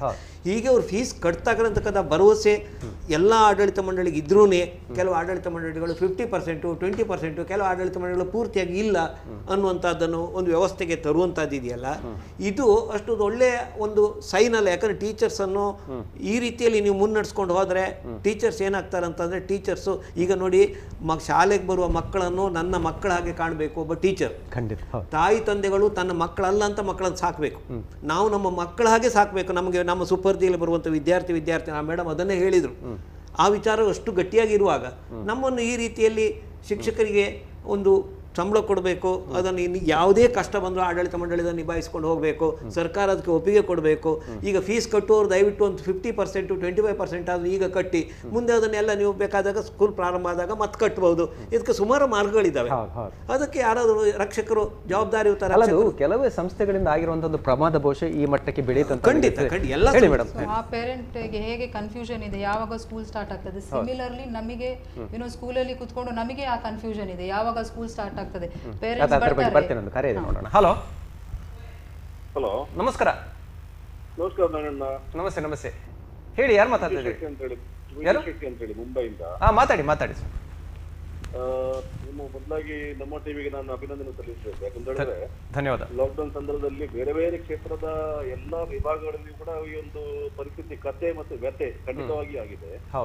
ಹಾಗಾಗಿ ಮೂಲಭೂತವಾಗಿ ಒಂದು ಸಮಾಜವನ್ನ ಕಟ್ಟುವಲ್ಲಿ ಶಿಕ್ಷಕರ ಒಂದು ಏನು ಪಾತ್ರ ಇದೆಯಾ ಅದು ಬಳಸುವುದು. ಆದ್ರೆ ಇವತ್ತು ಶಿಕ್ಷಕರ ಒಂದು ಸಮಸ್ಯೆಯನ್ನ ಒಂದು ಸಮಾಜದಲ್ಲಿ ತೋರಿಸುವಂತ ಅದರ ಮುಖಾಂತರವಾಗಿ ಸರ್ಕಾರ ಆ ರೀತಿಯ ಗಮನವನ್ನು ಸೆಳೆಯಬೇಕೆನ್ನುವಂತ ಕಾರ್ಯಕ್ರಮ ಮಾಡ್ತಿದ್ದಾರೆ. ಅದಕ್ಕೋಸ್ಕರ ಮೊದಲಾಗಿ ಅಭಿನಂದನೆಗಳು. ಮತ್ತೊಂದು ಈಗ ಪ್ರೊಫೆಸರ್ ಬಾಲಕೃಷ್ಣ ಶೆಟ್ಟಿ ಅವರು ತುಂಬಾ ಒಂದು ಸೊಗಸಾಗಿ ಹೇಳಿದ್ದಾರೆ, ಒಂದು ಅನುದಾನ ರಹಿತ ಶಿಕ್ಷಣ ಸಂಸ್ಥೆಗಳಲ್ಲಿ ಈ ಶಿಕ್ಷಣ ಸಂಸ್ಥೆಗಳು ಹಲವಾರು ವರ್ಷಗಳಿಂದ ತನ್ನ ಶಿಕ್ಷಣ ಸಂಸ್ಥೆಗಳನ್ನು ನಡೆಸಿಕೊಂಡು ಬರ್ತಾ ಇದೆ. ಲಾಕ್ಡೌನ್ ಪರಿಸ್ಥಿತಿಯಲ್ಲಿ ಗವರ್ಮೆಂಟ್ ಕೂಡ ಏನು ಆರ್ಡರ್ ಮಾಡಿದೆ ಅಂತ ಹೇಳಿದ್ರೆ ಇವನ್ ಖಾಸಗಿ ಕ್ಷೇತ್ರಗಳಲ್ಲಿ ಇರುವಂತಹ ಒಂದು ಉದ್ಯಮಗಳಲ್ಲಿ ಅವರು ನೀವು ಯಾವುದೇ ಸೆಂಟರ್ನ ಕಟ್ ಮಾಡಬಾರದು ಎನ್ನುವಂತಹ ಒಂದು ಬೇಡಿಕೆಯನ್ನ ಅದರ ಜೊತೆಗೆ ಕಂಡೀಷನ್ ಅನ್ನು ಹಾಕಿದ್ದಾರೆ. ಅದೇ ರೀತಿ ಅನುದಾನ ರಹಿತ ಶಿಕ್ಷಣ ಸಂಸ್ಥೆಗಳು ಶಿಕ್ಷಕರ ಸಂಬಳವನ್ನು ಯಾಕೆ ಕೊಡಬಾರದು? ಅದನ್ನ ಎಲ್ಲಾ ವಿಷಯಗಳನ್ನ ನಾವು ಗವರ್ಮೆಂಟ್ ಗೆ ನಾವು ಹೇಳಿದ್ರೆ ಗವರ್ಮೆಂಟ್ ಕೊಡೋದಾದ್ರೆ ಎಲ್ಲಿಂದ ಅದು ಸರಿಯಾದ ಒಂದು ಮಾತು ಅಂತ ನಾನು ಹೇಳಿಕ್ಕೆ ಬಯಸ್ತೇನೆ. ಹಾಗಾಗಿ 3 ಶಿಕ್ಷಕರಿಗೂ ಈ ಒಂದು ಕಾರ್ಯಕ್ರಮದಲ್ಲಿ ಭಾಗವಹಿಸಿದ್ದಕ್ಕೆ ಅಭಿನಂದನೆಗಳು ಸಲ್ಲಿಸ್ತಾ ಮಾತನ್ನು ಧನ್ಯವಾದ. ಹೇಳಿ ನಮ್ಮ ಮಾತನ್ನು ಮುಂದುವರಿಸಿ. ಸೊ ಅಲ್ಲ, ಸೇಮ್ ಟೈಪ್ ನಮಗೆ ಕನ್ಫ್ಯೂಷನ್ಸ್ ಇದೆ. ಪೇರೆಂಟ್ಸ್ ಬರ್ತಾರೆ ಸ್ಕೂಲಿಗೆ, ಯಾವಾಗ ಸ್ಕೂಲ್ ಸ್ಟಾರ್ಟ್ ಮಾಡ್ತೀರಾ, ಆಮೇಲೆ ಫೀಸ್ ಕಟ್ತೀವಿ. ನಾವು ವಿ ಆರ್ ನಾಟ್, ನಮಗೆ ಕರೆಕ್ಟ್ ಆನ್ಸರ್ ಕೊಡ್ಲಿಕ್ಕೆ ಬರುವುದಿಲ್ಲ. ಬಿಕಾಸ್ ಗವರ್ಮೆಂಟ್ ಹೇಳ್ತಾ ಇಲ್ಲ ಯಾವಾಗ ಸ್ಟಾರ್ಟ್ ಮಾಡ್ತೀವಿ. ಒಂದು ಸರ್ಕಾರ ಹೇಳುವ ಸ್ಥಿತಿಯಲ್ಲೂ ಇಲ್ಲ, ಅವರಿಗೂ ಇಲ್ಲ ಸರಿಯಾದಂತಹ ಮಾಹಿತಿ ಇಲ್ಲ ಅಥವಾ ವರದಿಗಳು ಬರ್ತಾ ಇದೆ ಅಷ್ಟೇ. ಎಕ್ಸಾಕ್ಟ್ಲಿ. ಸೊ ಪೇರೆಂಟ್ಸ್ ಕೂಡ ವಿಲ್ಲಿಂಗ್ ಆಗುದಿಲ್ಲ ಫೀಸ್ ಕಟ್ಟಲಿಕ್ಕೆ ಈ ಟೈಮಲ್ಲಿ. ಅವರಿಗೂ ಗೊತ್ತಿಲ್ಲ ಸ್ಕೂಲ್ ಸ್ಟಾರ್ಟ್ ಆಗ್ತದೆ ಇಲ್ವಾ. ಈಗ ಫೀಸ್ ಕಟ್ಟಿ ಒಂದು ವೇಳೆ ಸ್ಕೂಲ್ ಸ್ಟಾರ್ಟ್ ಆಗದಿದ್ರೆ ಸೊ ಅದು ಕ್ವೆಶ್ಚನ್ ಮಾರ್ಕ್. ಬಹುಶಃ ಮೊನ್ನೆ ಹರಡಿದಂತ ಒಂದು ಸುದ್ದಿ, ವರ್ಷ ಇಡೀ ಶಾಲೆ ಎಲ್ಲ ರಜೆ ಅಂತ. ನಾವು ಏನ್ ಹೇಳ್ತಾ ಇದ್ದೇವೆ, ಮೊನ್ನೆ ಒಂದು ಬಂದು August 15th ನಂತರ ಸ್ಕೂಲ್ ಸ್ಟಾರ್ಟ್ ಮಾಡ್ತೇವೆ ಅಂತ. ಸೊ ಪೇರೆಂಟ್ಸ್ ಬಂದಾಗ ಈಗ ನಾವು ಅದೇ ಹೇಳ್ತಾ ಇದ್ದೇವೆ, ಮೇ ಬಿ August 15th ನಂತರ ಸ್ಕೂಲ್ ಸ್ಟಾರ್ಟ್ ಆಗ್ತದೆ. ಸೊ ನೀವು ಈಗ ಆದ್ರೆ ಫೀಸ್ ಕಟ್ಟಿ. ಸೊ ಈಗ ಸರ್ಕಾರ ಹೇಗೆ ಹೇಳಿದೆ, ನೀವು ಫೋರ್ಸ್ ಮಾಡಬಾರ್ದು ಪೇರೆಂಟ್ಸ್ ಹತ್ರ ಫೀಸ್ ಕಟ್ಟಲಿಕ್ಕೆ, ಬುಕ್ಸ್ ತೆಗಿಲಿಕ್ಕೆ. ಸೊ ನಾವು ಅದೇ ರೀತಿ ಮಾಡ್ತಾ ಇದ್ದೇವೆ. ಫೋರ್ಸ್ ಮಾಡ್ತಾ ಇಲ್ಲ, ವಿಲ್ಲಿಂಗ್ಲಿ ಅವರು ಬಂದು ಕಟ್ಟಿದ್ರೆ ವಿ ಆರ್ ಅಕ್ಸೆಪ್ಟಿಂಗ್ ಅಷ್ಟೇ. ಅದರ ಮಧ್ಯೆ ಸಾಕಷ್ಟು ಸಂದೇಶಗಳು ಅಂತರ್ಜಾಲದ ಮೂಲಕ ಬರ್ತದೆ. ಕೆಲವೊಂದು ನಾನು ಓದ್ತೇನೆ ಅಷ್ಟೇ. ನಂದಿನಿ ಕಬ್ಬಿ ಅವರು ಬರೀತಿದ್ದಾರೆ, thank you Namma TV. You have concern about teachers, please go ahead. We want justice. Private schools and teachers should also be considered as human being. ಖಂಡಿತ ಅದು ಆಗಲೇಬೇಕು. ಅದೇ ರೀತಿ if corona comes to your child what will you do ಅಂತ ಕೇಳ್ತಾ ಇದ್ದಾರೆ ರೇಣುಕಾ ಮೋಹನ್. ಖಂಡಿತ ಅದು ಎಲ್ಲರೂ ಕೂಡ ಅದೇ ಭೀತಿ ಇದೆ, ಹಾಗಾಗಿ ಶಾಲೆ ಪುನರಾರಂಭ ಆಗಿಲ್ಲ.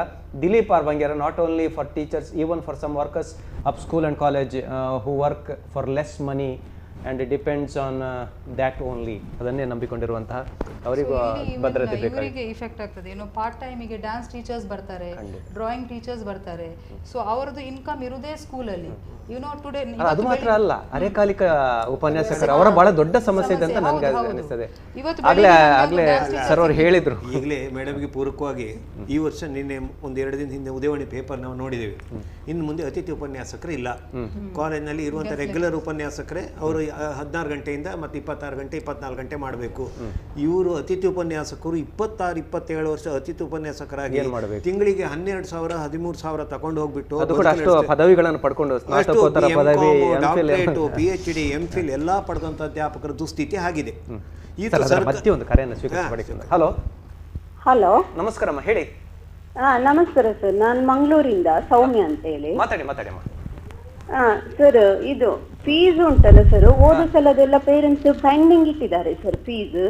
ಅದು ಸಹ ಕಟ್ಲಿಕ್ಕೆ ಈಗ ಬರ್ತಾ ಇಲ್ಲ. ಸೊ ಅದು ಬಂದ್ರೆ ನಮ್ಗೆ ಸ್ಯಾಲರಿ ಕೊಡ್ಬೋದು, ಆ ರೀತಿ ಎಲ್ಲ ಹೇಳ್ತಾ ಇದ್ದಾರೆ ಮ್ಯಾನೇಜ್ಮೆಂಟ್. ಅದು ಒಂದು ಮಾಹಿತಿ ನನಗೆ ಸಿಕ್ಕಿದೆ. ಯಾಕೆ ಕಳೆದ ವರ್ಷದನ್ನು ಬಾಕಿ ಇಟ್ಟಿದ್ದಾರೆ ಅಂತ ಕಳೆದ ವರ್ಷ ಅಂದ್ರೆ ಹೌದು ಸರ್, ಅದಂದ್ರೆ ಈಗ ಕೇಳುವಾಗ ಅವರು ಹೇಳುದು ಲಾಕ್ಡೌನ್ ಸಮಸ್ಯೆ ಆಗಿದೆ, ಬಟ್ ಅವರದ್ದು ಡ್ಯೂಟಿ ಇತ್ತು ಕೊಡ್ಲಿಕ್ಕೆ, ಆದ್ರೆ ಸಮಸ್ಯೆ ಇದ್ದ ಕಾರಣ ಅವ್ರು ಕೊಡ್ಲಿಲ್ಲ. ಸೊ ಈಗ ಅವರು ಹೇಳುವಾಗ ಹೇಳ್ತಾರೆ ಈಗ ಕಷ್ಟ ಹಾಗೆ ಹೀಗೆಲ್ಲ, ಆದ್ರೆ ಅವರ ಡ್ಯೂಟಿ ಕಟ್ಬೇಕಿತ್ತು. ಅದು ಪೋಷಕರ ತಪ್ಪು ಅಂತ ನನಗೆ ಅನಿಸ್ತದೆ. ಹೌದು, ಅದು ಪೋಷಕರ ತಪ್ಪು. ಆದ್ರೆ ಬರ್ತಾನೆ ಇಲ್ಲ. ಆ ಸಮಸ್ಯೆ ಏನಂದ್ರೆ ಅದರಲ್ಲಿ ಏನಂದ್ರೆ ಬೈಫರ್ಗೇಷನ್ ಕೇಳ್ತಾರೆ ಮೇಡಮ್. ಫೀಸ್ ಕಟ್ಟುವಾಗ ಪೇರೆಂಟ್ಸು ಈಗ ಫಸ್ಟಿಗೆ ಒಂದೇ ಸರಿ ಫೀಸ್ ಕಟ್ಟೋದಿಲ್ಲ, ನಮ್ಗೊಂದು 2 ಕಂತು ಕೊಡಿ, 4 ಕಂತು ಕೊಡಿ ಅಂತ ಹೇಳ್ತಾರೆ. ಹಾಗಾಗಿ ಕೊನೆಯ ಕಂತು ಅವಧಿ ಬರುವಾಗ ಈ ಲಾಕ್ಡೌನ್ ಬಂದ್ಬಿಡ್ತು. ಹಾಗಾಗಿ ಆ ಫೀಸ್ ಹೆಲ್ಡ್ ಅಪ್ ಆಯ್ತು.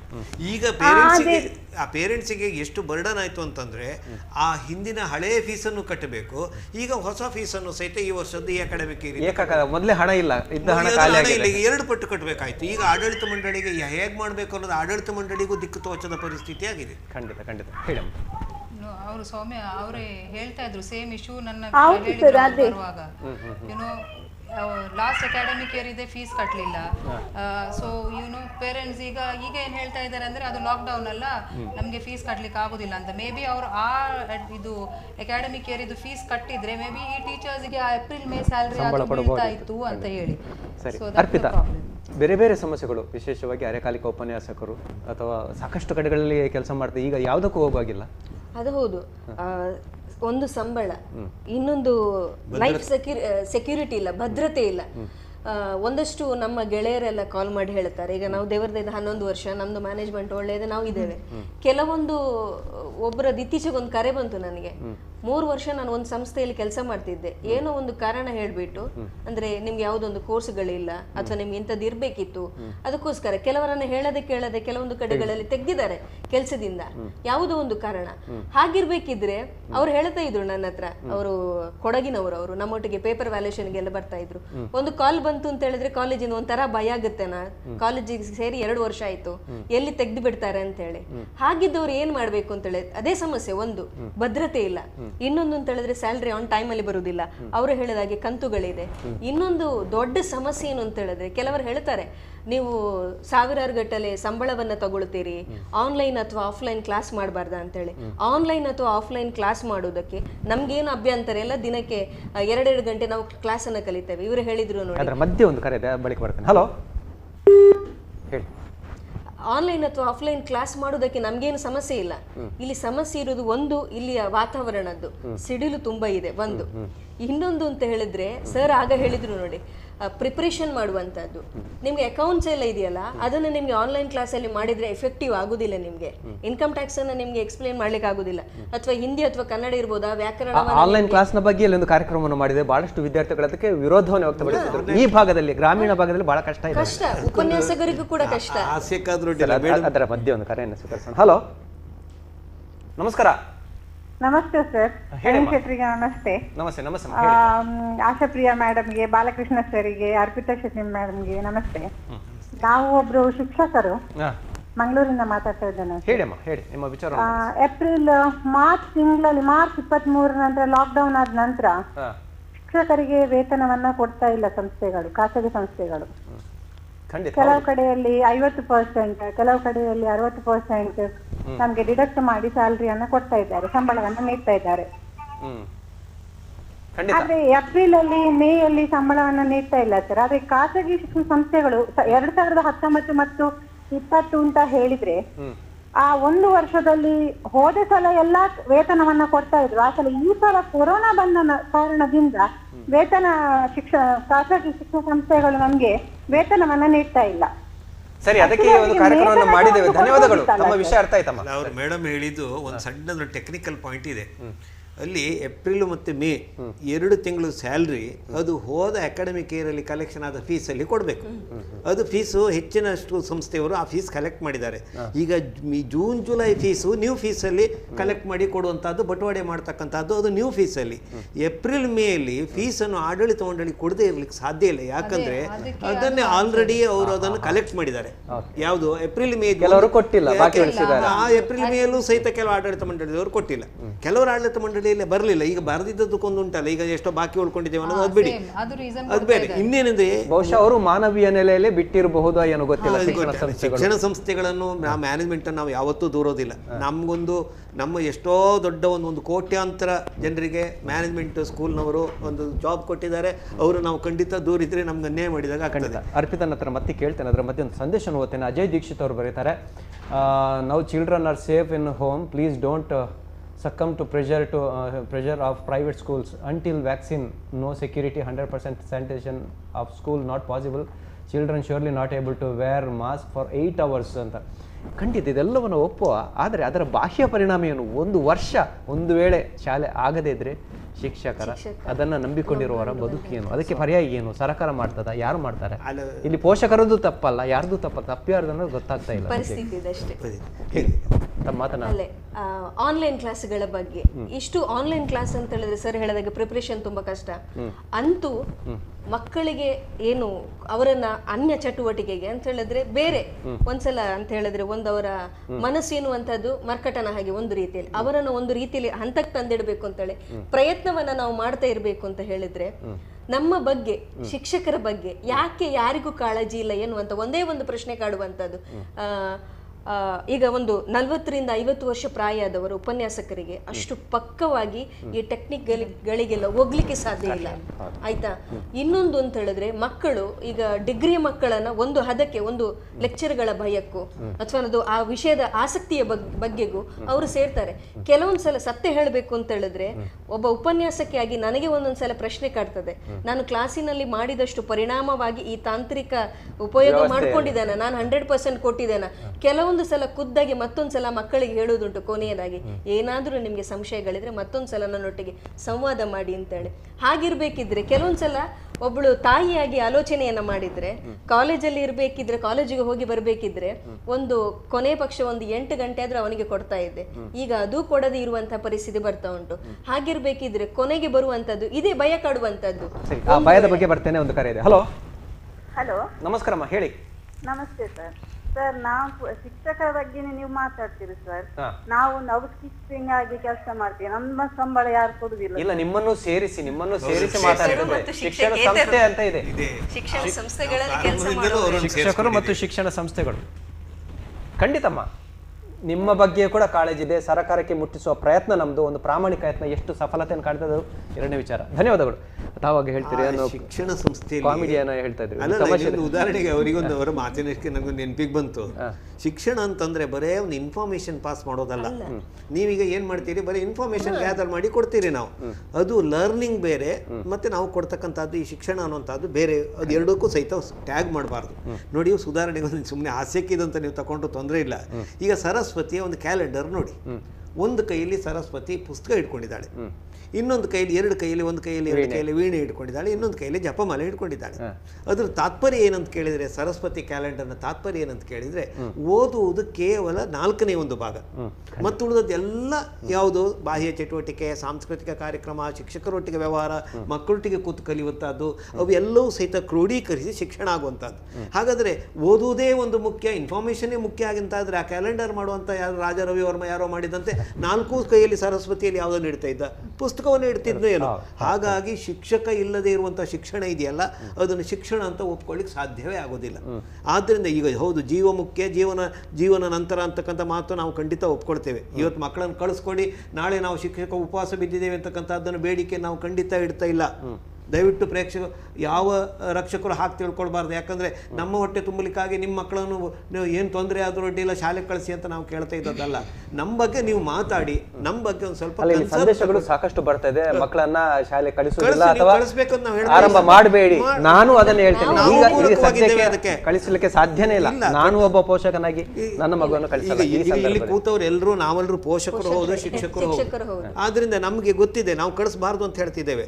ಆದರೆ ಇವರು ಭಾರಿ ಎಲ್ಲ ಕೊಳ್ಳೆ ಹೊಡ್ಕೊಂಡು ಹೋಗ್ಬಿಟ್ಟಿದ್ದಾರೆ, ಭಾರಿ ಫೀಸ್ ಕಟ್ಟಲಿಕ್ಕೆ ಟ್ರೈ ಮಾಡ್ತಿದ್ದಾರೆ. ದಯವಿಟ್ಟು ಆ ರೀತಿ ಅಭಿಪ್ರಾಯಗಳನ್ನು ಸಮಾಜ ಶಿಕ್ಷಕನ ಮೇಲೆ ಹೇರಬಾರ್ದು ಅನ್ನೋಂಥದ್ದು. ಅದಕ್ಕೆ ಪರ್ಯಾಯ ಏನು ಅಂತ ಪರ್ಯಾಯ ಇದೆ. ಒಂದು ವರ್ಷ ಹಾಳಾದ್ರೆ ಆ ಶಿಕ್ಷಕರಿಗೆ ಅಲ್ಲಿ ದುಡಿಯುವಂತಹ ಏನು ಸಿಬ್ಬಂದಿಗಳಿದ್ದಾರೆ, ಎಲ್ಲ ವರ್ಗದ ಸಿಬ್ಬಂದಿಗಳು, ಅವರಿಗೆ ಏನು ಅಂತ. ಅಲ್ಲ, ಪರ್ಯಾಯ ಅಂದ್ರೆ ಈಗ ನೋಡಿ, ಇದೆಲ್ಲ ಈಗ ವೈರಲ್ ಒಂದು ದೊಡ್ಡ ಡಿಸೀಸ್, ಈಗ ಗುಣ ಆಗುದಿಲ್ಲ ಅನ್ನುವಂಥದ್ದೆಲ್ಲ ಈಗಲೂ ಸಹಿತ ಈಗ ಪರ್ಸೆಂಟೇಜು ಈಗ ಸ್ವಲ್ಪ ಈಗ ರಿಕವರಿಂಗ್ ಪರ್ಸೆಂಟೇಜು ನಿನ್ನೆ 49 ಇದ್ದದ್ದು ಈಗ 52 ಬಂದಿದೆ. ಇದು ಇನ್ನು ಸದ್ಯ ಭವಿಷ್ಯದಲ್ಲಿ ಹೋಗ್ತದೆ ಅನ್ನುವಂಥದ್ದು ನಮಗೊಂದು, ನಾವು ದೇವರ ಹತ್ರ ಅದು ಪ್ರಾರ್ಥನೆ ಹೋಗ್ತದೋ ಬಿಡ್ತದೋ ನಮಗೆ ಗೊತ್ತಿಲ್ಲ, ಅದು ಪ್ರಾರ್ಥನೆ ಮಾಡ್ಕೊಳ್ಬಹುದು ನಾವು. ಆದರೆ ಖಂಡಿತ ಪರಿಹಾರ ಆಗುತ್ತೆ. ಎಲ್ಲ ಸಮಸ್ಯೆಗೆ ಒಂದೊಂದು ಪರಿಹಾರ ಅಂತ ಇದೆಯಲ್ಲ. ಎಷ್ಟೆಷ್ಟೋ ಕಾಯಿಲೆಗಳು ಬಂದಿದ್ದಾವೆ ಹೋಗಿದ್ದಾವೆ. ಇದು ಅಂಥದ್ದನ್ನು ಸ್ವಲ್ಪ ಜಾಸ್ತಿ ಬಂದಿದೆ, ಪರಿಣಾಮ ಜಾಸ್ತಿ ಬೀರಿದೆ.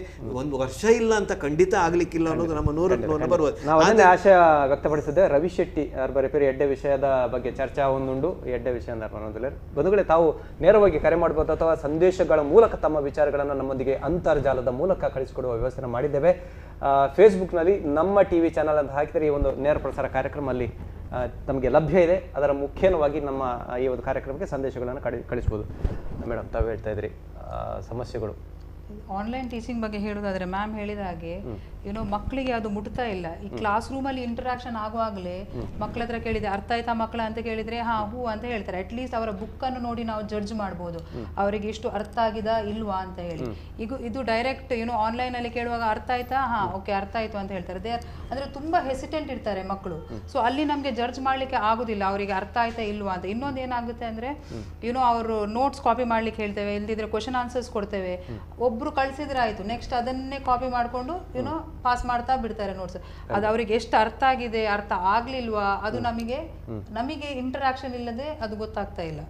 So online teaching is not ಅಷ್ಟು ಅಪ್ ಟು ದ ಮಾರ್ಕ್ ಅಲ್ಲ ಅಂತ ಹೇಳಿ. ಖಂಡಿತ ಸದ್ಯಕ್ಕಂತೂ ಅಲ್ಲ, ಮುಂದೆ ಆಗ್ಬೋದು ಗೊತ್ತಿಲ್ಲ. ಭಾಳಷ್ಟು ಸಂದೇಶಗಳು ಬರ್ತಾ ಇದೆ.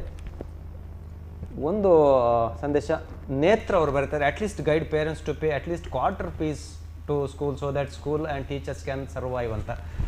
ಈಗ ಪ್ರಶ್ನೆ ಇರೋದು ಪೋಷಕರದ್ದು ಖಂಡಿತವಾಗಿ ತಪ್ಪಲ್ಲ ಅಂತ ನಾನು ಹೇಳ್ತೇನೆ. ಯಾವಾಗ ಆರಂಭ ಆಗ್ತದೆ ಗೊತ್ತಿಲ್ಲ, ಸುಮ್ಮನೆ ಯಾಕೆ ನಾನು ಫೀಸ್ ಕಟ್ಟಬೇಕು. ಇನ್ನು ಕೆಲವು ಸಂಸ್ಥೆಗಳು ಮುಂದಿನ ವರ್ಷದ ಶುಲ್ಕನ ವಸೂಲಿ ಮಾಡಿ ಆಗಿದೆ. ಅಲ್ಲಿ ಮತ್ತೊಂದು ಪ್ರಶ್ನೆ ಇದೆ, ಅದನ್ನು ಹೇಗೆ ವಾಪಸ್ ಪಡ್ಕೊಳ್ತಾರೆ ಅನ್ನೋ ಗೊತ್ತಿಲ್ಲ. ಹಲೋ ಸರ್, ನಮಸ್ತೆ. ನಮಸ್ಕಾರಮ್ಮ, ಹೇಳಿ. ನಾನು ಒಂದು ಖಾಸಗಿ ಸಂಸ್ಥೆಯ ಟೀಚರ್ ಆಗಿ ವರ್ಕ್ ಮಾಡ್ತಾ ಇದ್ದೇನೆ. ನನಗೆ ಒಂದು ಏನಂದ್ರೆ, ಈಗ ಎಲ್ಲರೂ ಹೇಳಿದ್ರು ಸ್ಯಾಲರಿಯನ್ನ ಹಾಗೆ ಕೊಡ್ಬೋದು, ಏಪ್ರಿಲ್ ಮೇದಿಗೆ ಸರ್ ಹೇಳಿದ್ರು, ಬಾಲಕೃಷ್ಣ ಶೆಟ್ಟಿ ಸರ್ ಹೇಳಿದ್ರು ಏಪ್ರಿಲ್ ಮೇದು ಸ್ಯಾಲರಿ ಕೊಡ್ಬೋದು. ಅದೆಲ್ಲವನ್ನ ಬಿಟ್ಟು ಟೀಚರ್ಸ್ ಗಳ ಬಗ್ಗೆ ಒಂದು ನೆಗ್ಲೆಕ್ಟ್ ಆಗಿರುವಂತಹ ಒಂದು ಭಾವನೆ. ಯಾಕಂದ್ರೆ ನಿನ್ನೆ ನಾನು ಒಂದು ಲೋಕಲ್ ಚಾನೆಲ್ ಅಲ್ಲಿ ಈ ರೀತಿ ಸಂದರ್ಶನ ಆಗುವಾಗ ಅಲ್ಲಿ ಒಬ್ರು ಪೋಷಕರು ಹೇಳಿದ್ರು, ಟೀಚರ್ಸ್ಗೆ ಯಾಕೆ ನಾವು ಈ ರೀತಿ ಸ್ಯಾಲರಿ ಕೊಡ್ಬೇಕು, ಅವರು ಎಲ್ಲಿಯಾದ್ರೂ ಪಾರ್ಟ್ ಟೈಮ್ ವರ್ಕ್ ಮಾಡಬಹುದಲ್ಲ ಅಂತ ಹೇಳಿದ್ರು.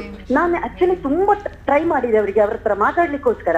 ನಾನು ಹೇಳುದು ಪಾರ್ಟ್ ಟೈಮ್ ಸರ್, ಮನೆ ಕೆಲ್ಸಕ್ಕಾದ್ರೂ ಹೋಗೋಣ ಹೇಳಿದ್ರೆ ಈಗ ಅದಕ್ಕೂ ಫ್ಲಾಟ್ಗಳಿಗೆ ಬಿಡಲ್ಲ, ಮತ್ತೆ ವಾರದಲ್ಲಿ 3 ದಿವಸ, ಹಾಗೆ ನಮ್ಗೆ ಪಾರ್ಟ್ ಟೈಮು ಸಿಗುದಿಲ್ಲ. ನಾವ್ ಏನ್ ಕೆಲಸ ಮಾಡ್ಬೇಕು, ಎಷ್ಟು ನೆಗ್ಲೆಕ್ಟ್ ಆಗಿ ನಮ್ಮಗಳ ಬಗ್ಗೆ ಮಾತಾಡ್ತಾರೆ ಹೇಳಿದ್ರೆ ನನಗೆ ಇದಕ್ಕೆ ಒಂದು ಉತ್ತರ ಸಿಗ್ತಾ ಇಲ್ಲ. ಅದಕ್ಕೆ ನಾನು ನಿಮ್ಮ ಹತ್ರ ಕೇಳಿದ್ದು, ಇದಕ್ಕೇನಾದ್ರೂ ಉತ್ತರ ಇದೆಯಾ ಅಂತ ಹೇಳಿ. ಖಂಡಿತ ಅದಕ್ಕೆ ನಾವು ಆರಂಭದಲ್ಲಿ ಅದರ ಬಗ್ಗೆ ಮಾತಾಡಿದ್ದೇವೆ. ಶಿಕ್ಷಕರು ಎಲ್ಲ ಕೆಲಸಗಳನ್ನು ಮಾಡುವ ಹಾಗಿಲ್ಲ, ಸಮಾಜಕ್ಕೆ ಒಂದಷ್ಟು ಗೌರವಿಸಬೇಕಾಗ್ತದೆ. ನೋಡಿ ಮೇಡಮ್, ಅವ್ರು ಹೇಳಿದಕ್ಕೆ ಉದಾಹರಣೆ ಕೊಡೋದಾದ್ರೆ, ಒಂದು ವಕೀಲ ಡಾಕ್ಟರ್ ತಪ್ಪು ಮಾಡಿದ್ರೆ ಒಬ್ಬ ಪೇಷಂಟ್ ಸಾಯ್ತಾನೆ, ಒಬ್ಬ ವಕೀಲ ತಪ್ಪು ಮಾಡಿದ್ರೆ ಒಬ್ಬ ಕಕ್ಷಿಗಾರ ನೇಣು ಹಾಕೊಂಡು ಸಾಯ್ಬಹುದು, ಒಬ್ಬ ಶಿಕ್ಷಕ ತಪ್ಪು ಮಾಡಿದರೆ ಒಂದು ಜನಾಂಗವೇ ಹಾಳಾಗೋಗುತ್ತೆ. ಅಂತರ್ಪಿಶಾಚಿಗಳಾಗಿ ನಮ್ಮ ಸುತ್ತನೇ ನಮ್ಮ ಪಿಂಡಗಳು ತಿರುಗ್ತಾ ಇರ್ತವೆ. ಆದ್ದರಿಂದ ಒಬ್ಬ ಶಿಕ್ಷಕನ ಹೊಣೆಗಾರಿಕೆ 1 ದಿನದ 2 ದಿನದ ಒಂದು ವ್ಯಕ್ತಿತ್ವವನ್ನು ಕಟ್ಟುವಂತಹದ್ದಲ್ಲ, ಒಂದು ಜನಾಂಗ ನಿರ್ಮಾಣ ಮಾಡ್ತಕ್ಕಂಥ ಹೊಣೆಗಾರಿಕೆಯನ್ನು ಶಿಕ್ಷಕರ ತಲೆ ಮೇಲೆ ರಕ್ಷಕರು ಇಟ್ಟಿದ್ದಾರೆ, ಆ ನಂಬಿಕೆಯನ್ನು ಇಟ್ಟಿದ್ದಾರೆ. ಯಾಕಂದ್ರೆ ಎಷ್ಟು ಗೌರವ ಇದೆ ಅಂದ್ರೆ, ಏಕಲವ್ಯ ತನ್ನ ಗುರುವಿಗೆ ಒಂದು ಬೆರಳನ್ನೇ ಕತ್ತರಿಸಿ ಕೊಟ್ಟ. ಒಂದು ಅಷ್ಟು ಗೌರವ ಗುರುವಿನ ಬಗ್ಗೆ ಇರೋದ್ರಿಂದಲೂ ಏಕಲವ್ಯ ಕೊಟ್ಟದ್ದು ಅದನ್ನು. ಹಾಗೆ ಅದೇ ಇವತ್ತು ಶಿಕ್ಷಕರು ಬೀದಿ ಪಾಲಾಗಿ ಬೀದಿಯಲ್ಲಿ ನಿಂತು ಶಿಕ್ಷಕರ ಬಗ್ಗೆ ಮಾತಾಡುವಂಥ ಸ್ಥಿತಿ ಇವತ್ತು ಯಾರು ಮಾತಾಡ್ತಾರೆ, ರಕ್ಷಕರು ಮಾತಾಡ್ತಾ ಇಲ್ಲ, ಫೀಸ್ ಕಟ್ಟೋರು ಮಾತಾಡ್ತಾರೋ ನಾನು ಖಂಡಿತ ಹೇಳ್ತಾ ಇಲ್ಲ. ಸುಮ್ಮನೆ ಇದರ ಉಪಯೋಗ ಪಡ್ಕೊಳ್ಳುವಂಥ ಒಂದು ರಾಜಕೀಯದ ಒಂದು ವಲಯವೋ ಅಥವಾ ಏನೋ ಒಂದು ಓಲೈಕೆಯ ವಲಯೋ, ಏನೋ ನಾವೊಂದು ರಾಜಕೀಯ ಮುತ್ಸದ್ದಿಗಳಾಗಬೇಕೋ, ಯಾರೋ ಖರ್ಚಲ್ಲಿ ಇವತ್ತು ಲೀಡರ್ ಆಗಲಿಕ್ಕೆ ಉದ್ಭವಿಸ್ಕೊಂಡಿದ್ದಾರೆ. ಇವತ್ತು ಯಾರದೋ ಖರ್ಚು, ಯಾರೋ ಲೀಡರ್ ಆಗೋದು. ಯಾಕಂದ್ರೆ ಕಟ್ಟಬೇಡಿ ಅಂತ ಆಯ್ತಲ್ಲ, ಅವ್ರು ಲೀಡರ್ ಆಗಿಬಿಟ್ಟ, ಅದು ಪರಿಣಾಮ ಎಲ್ಲಿ ಬಂದು ನಿಲ್ತದೆ ಅಂತಕ್ಕಂಥದ್ರ ಬಗ್ಗೆ ಅವ್ರು ಆಲೋಚನೆ ಮಾಡಬೇಕಾಗಿತ್ತು, ಮಾಡ್ತಾ ಇಲ್ಲ. ಕಿವಿಯಾರೆ ಕೇಳಿದ್ದು ಇವತ್ತು ಈಗ ಮಾಧ್ಯಮಗಳನ್ನು ನೀವು ಮಾಧ್ಯಮದಲ್ಲಿ ಕೂತು ಮಾಧ್ಯಮವನ್ನು ದೂರಬಾರದು ಅದು ಇದೆ. ಆದರೆ ಮಾಧ್ಯಮದವರು ಸಹಿತ ನಮ್ಮ ಬಗ್ಗೆ ಈಗ ನೀವೊಂದು ಈ ಒಂದು ನೆಲೆಯಲ್ಲಿ ನಮ್ಮನ್ನು ಕರೆದು ಇಷ್ಟಾದರೂ ನಮ್ಮಿಂದ ಒಂದು ಧ್ವನಿಯನ್ನು ಹೊರಡಿಸಿದ್ರಿ ಅಥವಾ ನಮ್ಮ ಧ್ವನಿಗೆ ಒಂದು ಬೆಲೆ ಕೊಟ್ರಿ. ಆದರೆ ಎಷ್ಟು ಮಾಧ್ಯಮದವರು ಇವತ್ತು ನಮ್ಮ ಶಿಕ್ಷಕರ ಬಗ್ಗೆ ನೀವು ಒಂದು ಗೌರವದ ಮಾತನ್ನು ಆಡಿದಿರಿ. ಅದಕ್ಕೆ ನಾವು ಆರಂಭದ ಕೆಲವೇ ಜನರು ಮಾಡಿರೋ ತಪ್ಪಿಗೆ ಇಡೀ ಸಮುದಾಯವನ್ನು ಪ್ರಯತ್ನ ಆಗಿದೆ. ಆದರೆ ದಯವಿಟ್ಟು ಮಾಧ್ಯಮದವರು ಬೇಸರ ಮಾಡ್ಕೊಳ್ಬಾರ್ದು, ಯಾಕಂದ್ರೆ ನಿಮ್ಮದು ಆದಂತ ಇಕ್ಕಟ್ಟು ನಮ್ಗೆ ಏನಂತ ಗೊತ್ತಿದೆ. ಅದರ ಮಧ್ಯೆ ಒಂದು ಕರೆ ನೋಡೋಣ. ಹಲೋ ನಮಸ್ಕಾರಮ್ಮ, ಹೇಳಿ, ಯಾರು ಮಾತಾಡ್ತಾರೆ? ಸರ್, ನಾನೊಬ್ಳು ಶಿಕ್ಷಕಿ ಸರ್, ಮಂಗಳೂರಿನಿಂದ. ಮಾತಾಡಿ ಅಮ್ಮ, ಹೇಳಿ. ಸರ್, ಈಗ ನಮ್ಗೆ ಅದೇ ಸ್ಯಾಲ್ರಿ ಕೊಡದಿದ್ದೆ, ನಾವೀಗ ಲೋನ್ ಎಲ್ಲ ತೆಗ್ದಿರ್ತೇವಲ್ಲ ಸರ್, EMI ಎಲ್ಲ ಬಜಾಜ್ 6 ತಿಂಗಳ ಮಟ್ಟಿಗೆ ತೊಂದರೆ ಇಲ್ಲ ಅಂತ ಹೇಳ್ತದೆ ಭಾರತೀಯ ರಿಸರ್ವ್ ಬ್ಯಾಂಕ್. ಬಡ್ಡಿ ಎಲ್ಲ ಬೀಳ್ತದೆ ಅಂತಲ್ಲ ಸರ್ ಅದಕ್ಕೆ? ಖಂಡಿತ ಅದಕ್ಕೆ ಬಡ್ಡಿ ಸೇರಲ್ಲ, ಬಡ್ಡಿ ಕಟ್ಟಬೇಕು, ಚಕ್ರ ಬಡ್ಡಿ ಬೀಳಲ್ಲ. ನನ್ನಿಂದಲೇ ಇದಾಗುದು ಸರ್ ಮನೆದು ಖರ್ಚೆಲ್ಲ. ನಮ್ಗೆ ಈಗ ಸ್ಯಾಲ್ರಿ ಆಗದಿದ್ರೆ ಎಂತ ಮಾಡುದು? ಖಂಡಿತ ನಿಮ್ಮ ಒಬ್ಬರ ಸಮಸ್ಯೆ ಅಲ್ಲ, ಅದು ಸಮುದಾಯದ ಸಮಸ್ಯೆ ಮೇಡಮ್. ಅದು 6 ತಿಂಗಳ ನಂತರ ಏನು ಅಂತ ಪ್ರಶ್ನೆ. ಈಗ ಸರ್, ನಾನು ಮತ್ತೊಂದು ಹೇಳ್ಬೇಕು ಸರ್, ಇವತ್ತು ಮೊನ್ನೆ ಒಂದು ಹಲವು ಅನ್ಎಯ್ಡೆಡ್ ಕಾಲೇಜಿನ ಮ್ಯಾನೇಜ್ಮೆಂಟ್ಗಳು ಸರ್ಕಾರದಲ್ಲಿ ಹೋಗಿ ಸಾಲ ಕೇಳಿದ್ದಾರೆ, ನಮಗೆ ನೀವು ಬಡ್ಡಿ ಸಾಲ ಕೊಡಿ, ನಾವು ಅದನ್ನು ತೀರಿಸ್ತೇವೆ. ಸರ್ಕಾರ ಅದಕ್ಕೆ ನೋ ಅಂತ ಹೇಳಲಿಲ್ಲ, ಎಸ್ ಅಂತ ಹೇಳಲೂ ಇಲ್ಲ. ಎಲ್ಲ ವರ್ಗದವರಿಗೆ ಯಾರ್ಯಾರು ಕೇಳಿದಾರೋ ಅವರಿಗೆಲ್ಲರಿಗೂ ಸರ್ಕಾರ ಸ್ಪಂದಿಸಿದೆ. ಯಾರಿಗೆ ಸ್ಪಂದಿಸಲಿಲ್ಲ ಹೇಳಿ? ಕನಿಷ್ಠ ಸಣ್ಣ ಗುಂಪಿನಿಗೆ ಸರ್ಕಾರ ಸ್ಪಂದಿಸಿದೆ. ಇಷ್ಟು ದೊಡ್ಡ ಗುಂಪಿಗೆ ಯಾಕೆ ಸರ್ಕಾರ ಸ್ಪಂದಿಸ್ತಾ ಇಲ್ಲ? ಇದು ಮೇಜರ್ ಪೋರ್ಷನ್. ಈಗ ಉದಾಹರಣೆಗೆ ನಾ ಹೇಳಬಾರ್ದು, ಈಗ ಎಲ್ಲೆಲ್ಲ ಕಸುಬು ಬೇರೆ ಬೇರೆ ಕಸುಬು ಉಪಕಸುಬಿನವರಿಗೆ ಅವರ ಕೋರಿಕೆಯನ್ನು ನಿಮ್ಗಿಂತಿಷ್ಟು ಲಕ್ಷ ನಿಮ್ಗಿಂತಿಷ್ಟು ಲಕ್ಷ ಅಂತ ಹಂಚಿದ್ದಾರೆ. ಹಾಗೆ ಶಿಕ್ಷಕರು ಈ ರೀತಿಯಲ್ಲಿ ಒದ್ದಾಡ್ತಿದ್ದಾರೆ. ಇವರಿಗೆ ಏನು ಸರ್ಕಾರ ಹಂಚಿದೆ? ಒಂದು ರೀತಿ ಅವಜ್ಞೆಗೆ ಒಳಗಾಗಿ. ಅವಜ್ಞೆಗಲ್ಲ, ನಮ್ಮ ನೋಡೋಣ, ಒಂದು ಕರೆ ಇದೆ ನೋಡೋಣ. ಹಲೋ ಹಲೋ ಹಲೋ, ನಮಸ್ಕಾರಮ್ಮ, ಹೇಳಿ, ಯಾರು ಮಾತಾಡ್ತಾರೆ? ನಾನು ಒಬ್ಬ ಶಿಕ್ಷಕಿ. ಮಾತಾಡಿ ಅಮ್ಮ, ಹೇಳಿ. ಸರ್, ನೀವು ನೋಡಿದ ಬಗ್ಗೆ ಅಂದ್ರೆ ರೈತರು ಎಲ್ಲ ಆತ್ಮಹತ್ಯೆಯನ್ನು ನೋಡಿದ್ದೀರಿ, ಅದೇ ರೀತಿ ಇನ್ನು ಮುಂದೆ ಅಲ್ಲ, ಈ ಕಾರ್ಯಕ್ರಮದ ಆತ್ಮಹತ್ಯೆ ಪ್ರಸ್ತಾವವೇ ಬೇಡ ದಯವಿಟ್ಟು. ಅಲ್ಲ ಸರ್, ಅಂದ್ರೆ ಇನ್ನು ಮುಂದಕ್ಕೆ ಖಾಸಗಿ ಶಿಕ್ಷಕಿಯರು ಕೂಡ ಆತ್ಮಹತ್ಯೆ ಮಾಡುವ ಇದನ್ನು ನೋಡುವ ಪರಿಸ್ಥಿತಿ ಬರ್ಬೋದು ಏನೋ. ಆ ಹಂತಕ್ಕೆ ಹೋಗ್ಲಿಕ್ಕಿಲ್ಲ, ನೋಡೋಣ, ವ್ಯವಸ್ಥೆ ಆಗ್ಬೋದು, ಇವತ್ತಲ್ಲ ನಾಳೆ ಸರಿ ಆಗ್ಬೋದು. ದಯವಿಟ್ಟು ಯಾರು ಎಲ್ಲ ಶಿಕ್ಷಕರಿಗೆ ನಾನೊಂದು ಮನವಿಯನ್ನು ಮಾಡಿಕೊಳ್ಳೋದು, ಧೃತಿಗೆಡಬೇಡಿ. ಈ ಕ್ಷಣಕ್ಕೆ ಸಮಸ್ಯೆ ಆಗಿದೆ, ನಾವೆಲ್ಲ ಸೇರಿ ಹೋರಾಡೋಣ, ಸರಿ ಮಾಡೋಣ. ನಾವು ಅಂದರೆ ನಾವು, ನೀವು ಎಲ್ಲರೂ ಸೇರಿ, ಸರ್ಕಾರ ಒಟ್ಟಿಗೆ ಸೇರಿ ಒಂದಷ್ಟು ಸಮಯ ತೊಂದರೆ ಆಗ್ಬೋದು, ಅದಕ್ಕೆ ಪರ್ಯಾಯ ವ್ಯವಸ್ಥೆಗಳನ್ನು ಸರ್ಕಾರ ಯೋಚನೆ ಮಾಡುವ ಒಂದು ಧನ್ಯವಾದಗಳು. ಒಂದು ಸಂದೇಶವನ್ನು ಓದ್ತೇನೆ. ಶ್ರೀಧರ್ ಶೆಟ್ಟಿಗಾರ್ ಅವರು ಹೇಳ್ತಾರೆ, management is more committed to bank loan of crores of rupees for construction purpose even in between COVID-19. Why not for salary of staff ಅಂತ ಕೇಳ್ತಾರೆ. ಬಹುಶಃ ಇದು ಒಂದು ಯೋಚನೆಯ ವಿಚಾರ. ಈಗ ಮ್ಯಾನೇಜ್ಮೆಂಟಿನ ನಾವು ದೂರ್ಲಿಕ್ಕೆ ಉಪಾಯ ಇಲ್ಲ ಸರ್. ಯಾಕಂದರೆ ಮ್ಯಾನೇಜ್ಮೆಂಟು, ಮೆಜಾರಿಟಿ ಮ್ಯಾನೇಜ್ಮೆಂಟು, 60% ಮ್ಯಾನೇಜ್ಮೆಂಟು ಒಟ್ಟು ಕಷ್ಟದಲ್ಲಿ. ಈಗ ಉದಾಹರಣೆಗೆ ಮದುವೆ ಆದವನು ಹೆಂಡತಿನ ಬಾಳಿಸ್ಬೇಕಲ್ಲ, ಹಾಗೆ ಬಾಳಿಸ್ತಾ ಇದ್ದಾರೆ. ಮುಚ್ಚಿದರೆ ನಾಳೆ ಜನ ನೋಡ್ತಾರೆ, ಅಥವಾ ಈ ಸಂಸ್ಥೆ ಇಟ್ಸೋದು ಕಟ್ಟಿದ್ದೇವೆ, ಮುಚ್ಚಿದರೆ ಬೇರೆ ಏನು ಮಾಡೋದು? ಬೇರೆ ಎಲ್ಲ ಸಂಸ್ಥೆಯನ್ನು ಮುಚ್ಚಿದ್ರೆ ಸರ್, ಒಂದನ್ನು ಮುಟ್ಟಿದ್ರೆ ಮತ್ತೊಂದು ಮಾಡ್ಬೋದು. ಈ ಶಾಲೆಯನ್ನು ಮಾಡಿದ್ದು ಶಾಲೆಯನ್ನೇ ಮುಂದುವರ್ಸ್ಕೊಂಡು ಹೋಗ್ಬೇಕು ಬಿಟ್ರೆ ಅದನ್ನು ಬೇರೆ ಮಾಡ್ಲಿಕ್ಕೆ ಆಗೋದಿಲ್ಲ. ನಿಮ್ಗೆ ಅರ್ಥ, ಕಾಂಪ್ಲೆಕ್ಸ್ ಕಟ್ಟಿದ್ರೆ ಮತ್ತೊಂದು ಏನೊಂದು ಹೋಟೆಲ್ ಮಾಡ್ಬೋದು, ಏನೋ ಬೇರೆ ಬೇರೆ ಮಾಡ್ಬೋದು. ಶಾಲೆಯನ್ನು ಏನು ಮಾಡೋದಕ್ಕಾಗೋದಿಲ್ಲ. ಇದನ್ನೀಗ ಏನು ಮಾಡಿದ್ದಾರೆ ಅಂದರೆ, ನಾಳೆ ಮುಚ್ಚಿದಾರ ಅನ್ನುವಂಥ ಒಂದು ಗೌರವಕ್ಕಾಗಿ ಕೆಲವರು ನಡ್ಸ್ಕೊಂಡು ಹೋಗ್ತಾ ಇದ್ದಾರೆ. ನಮ್ಮ ದಕ್ಷಿಣ ಕನ್ನಡ ಜಿಲ್ಲೆಯಲ್ಲಿ ಮೆಜಾರಿಟಿ ಇರ್ತಕ್ಕಂಥದ್ದು ಅನ್ಎಡೆಡ್ ಕಾಲೇಜ್. ಇವತ್ತು 19 ಲಕ್ಷ ಹೇಳಿದೆ, 33 ಲಕ್ಷ ಗೌರ್ಮೆಂಟಿನ ಅಲ್ಲಿ ವಿದ್ಯಾರ್ಥಿಗಳು ಅಧ್ಯಯನ ಮಾಡ್ತಿದ್ದಾರೆ. ಯಾಕಂದ್ರೆ ಇದೇ ನಾರ್ತ್ ಕನ್ನಡ ಡಿಸ್ಟ್ರಿಕ್ಟ್. ನನ್ನೊಂದು ಸಣ್ಣ ಸಂಶಯ, ಈಗ ಸರ್ಕಾರಿ ಆಡಳಿತಕ್ಕೆ ಒಳಪಟ್ಟಂತಹ ಕಾಲೇಜುಗಳು ಅಥವಾ ಏನು ಅನುದಾನಿತ ಶಾಲೆ ಕಾಲೇಜುಗಳು ಒಂದು ವರ್ಷ ಒಂದು ವೇಳೆ ಏನಾದರೂ ಸ್ಥಗಿತವಾದರೆ ಅಲ್ಲಿ ಅವರಿಗೆ ಸಂಬಳ ಸಿಗ್ಬೋದು? ಅಲ್ಲಿ ಒಂದು ವರ್ಷ ಸ್ಥಗಿತ ಆದರೆ ಸರ್ಕಾರದವ್ರಿಗೆ ಏನಾಗುತ್ತೆ ಅಂದರೆ, ಇವತ್ತು ನೋಡಿ, ಇವತ್ತು ನಾವು ಅನ್ಎಡೆಡ್ ಕಾಲೇಜ್ ಟೀಚರ್ಸ್ ಇದ್ದಾರೆ, ಒಂದು ಟ್ರೈನಿಂಗಿಗೆ ಬರಲಿಕ್ಕೆ, ಒಂದು ಟ್ರೈನಿಂಗಿಗೆ ನಾವು ಬರ್ತೇವೆ ಅಂದರೆ ಸರ್ಕಾರದವರು ನಿಮಗೆ ನೀವು ಎಲಿಜಿಬಿಲಿಟಿ ಅಲ್ಲ, ಸರ್ಕಾರಿ ಸ್ಕೂಲ್ನವ್ರು ಮಾತ್ರ ಆ ಟ್ರೈನಿಂಗ್ ಅಂತ.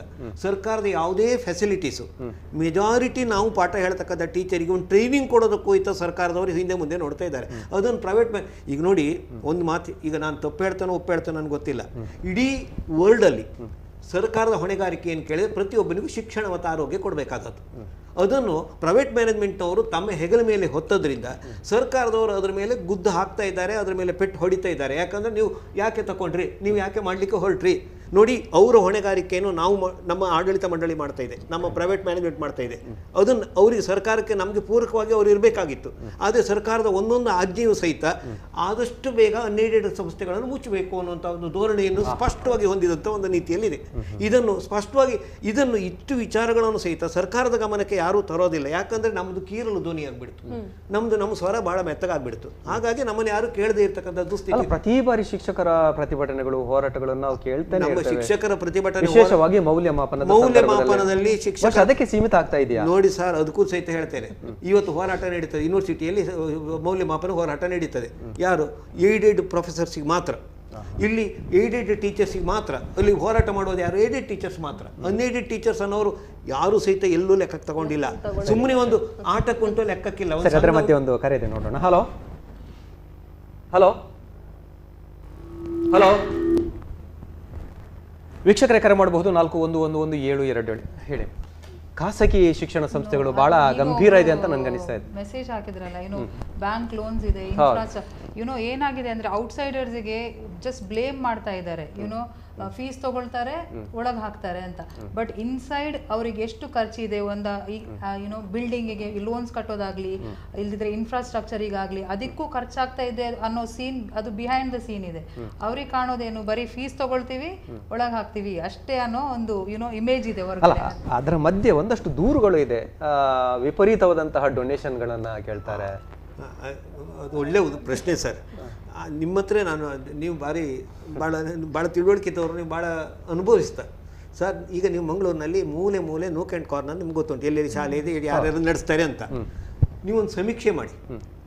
ಒಂದು ಇಷ್ಟು ಸಂಸ್ಥೆಯಲ್ಲಿ ಒಂದು 5 ರಿಂದ 6 ಸಂಸ್ಥೆಗಳು ಹಣ ಮಾಡುವ ದಂಧೆಯಲ್ಲಿ ಫೀಸ್ ಜಾಸ್ತಿ ಮಾಡಿದ್ದಾರೆ.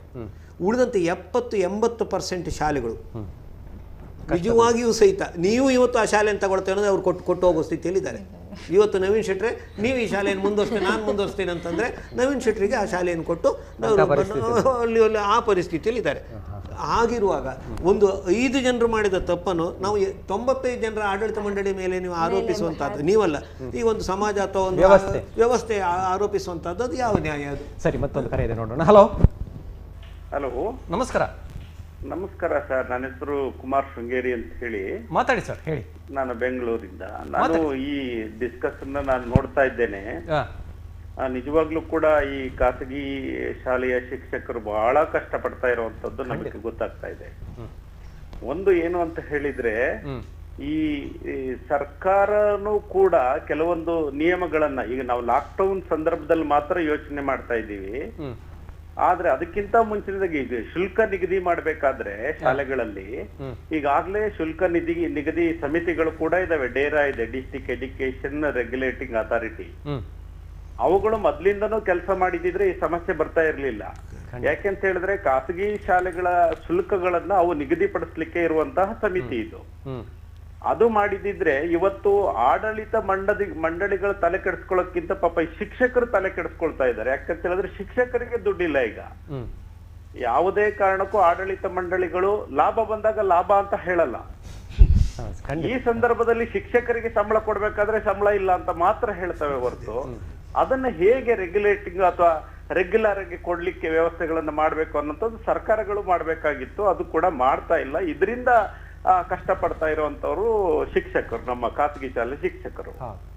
ಆ ಖಾಸಗಿ ಶಾಲೆ ಶಿಕ್ಷಕರಿಗೂ ಕೂಡ ಸರ್ಕಾರದ ವೇತನಗಳು ಈ ಶಿಕ್ಷಕರಿಗೆ ಸಿಗ್ತಾ ಇಲ್ಲ ಪಾಪ. ಈಗ 30,000 40,000 ನಮಗೆ ಸರ್ಕಾರಿ ಶಾಲೆ ಶಿಕ್ಷಕರಿಗೆ ಸಿಗ್ತದೆ. ಆದ್ರೆ ಖಾಸಗಿ ಶಾಲೆಯವರಿಗೆ ನೀವು ನಾನು ಕೂಡ ನೋಡಿದ್ದೀನಿ 3,000ದಿಂದ ಪ್ರಾರಂಭ ಆಗ್ತದೆ.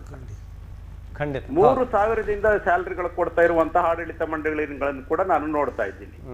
ಇವೆಲ್ಲ ಅವರು ಬಾಲಕೃಷ್ಣ ಅವರು ಹೇಳ್ದಂಗೆ ಎಲ್ಲೋ ಒಂದು 5-6 ಸಂಸ್ಥೆಗಳು, ಖಾಸಗಿ ಸಂಸ್ಥೆಗಳು ಮಾಡುವಂತಹ ಇದು ಸಣ್ಣ ಸಣ್ಣ ಶಾಲೆಗಳಿಗೂ ಕೂಡ ಈ ಸಮಸ್ಯೆಗಳು ಈಗ ಕಂಟಿನ್ಯೂಷನ್ ಆಗಿ ಬರ್ತಾ ಇರುವಂತದ್ದು. ಖಂಡಿತ ಸರ್, ಬಹಳ ಉತ್ತಮವಾದಂತ ವಿಚಾರಗಳನ್ನ ಹೇಳಿದ್ರಿ, ಧನ್ಯವಾದಗಳು.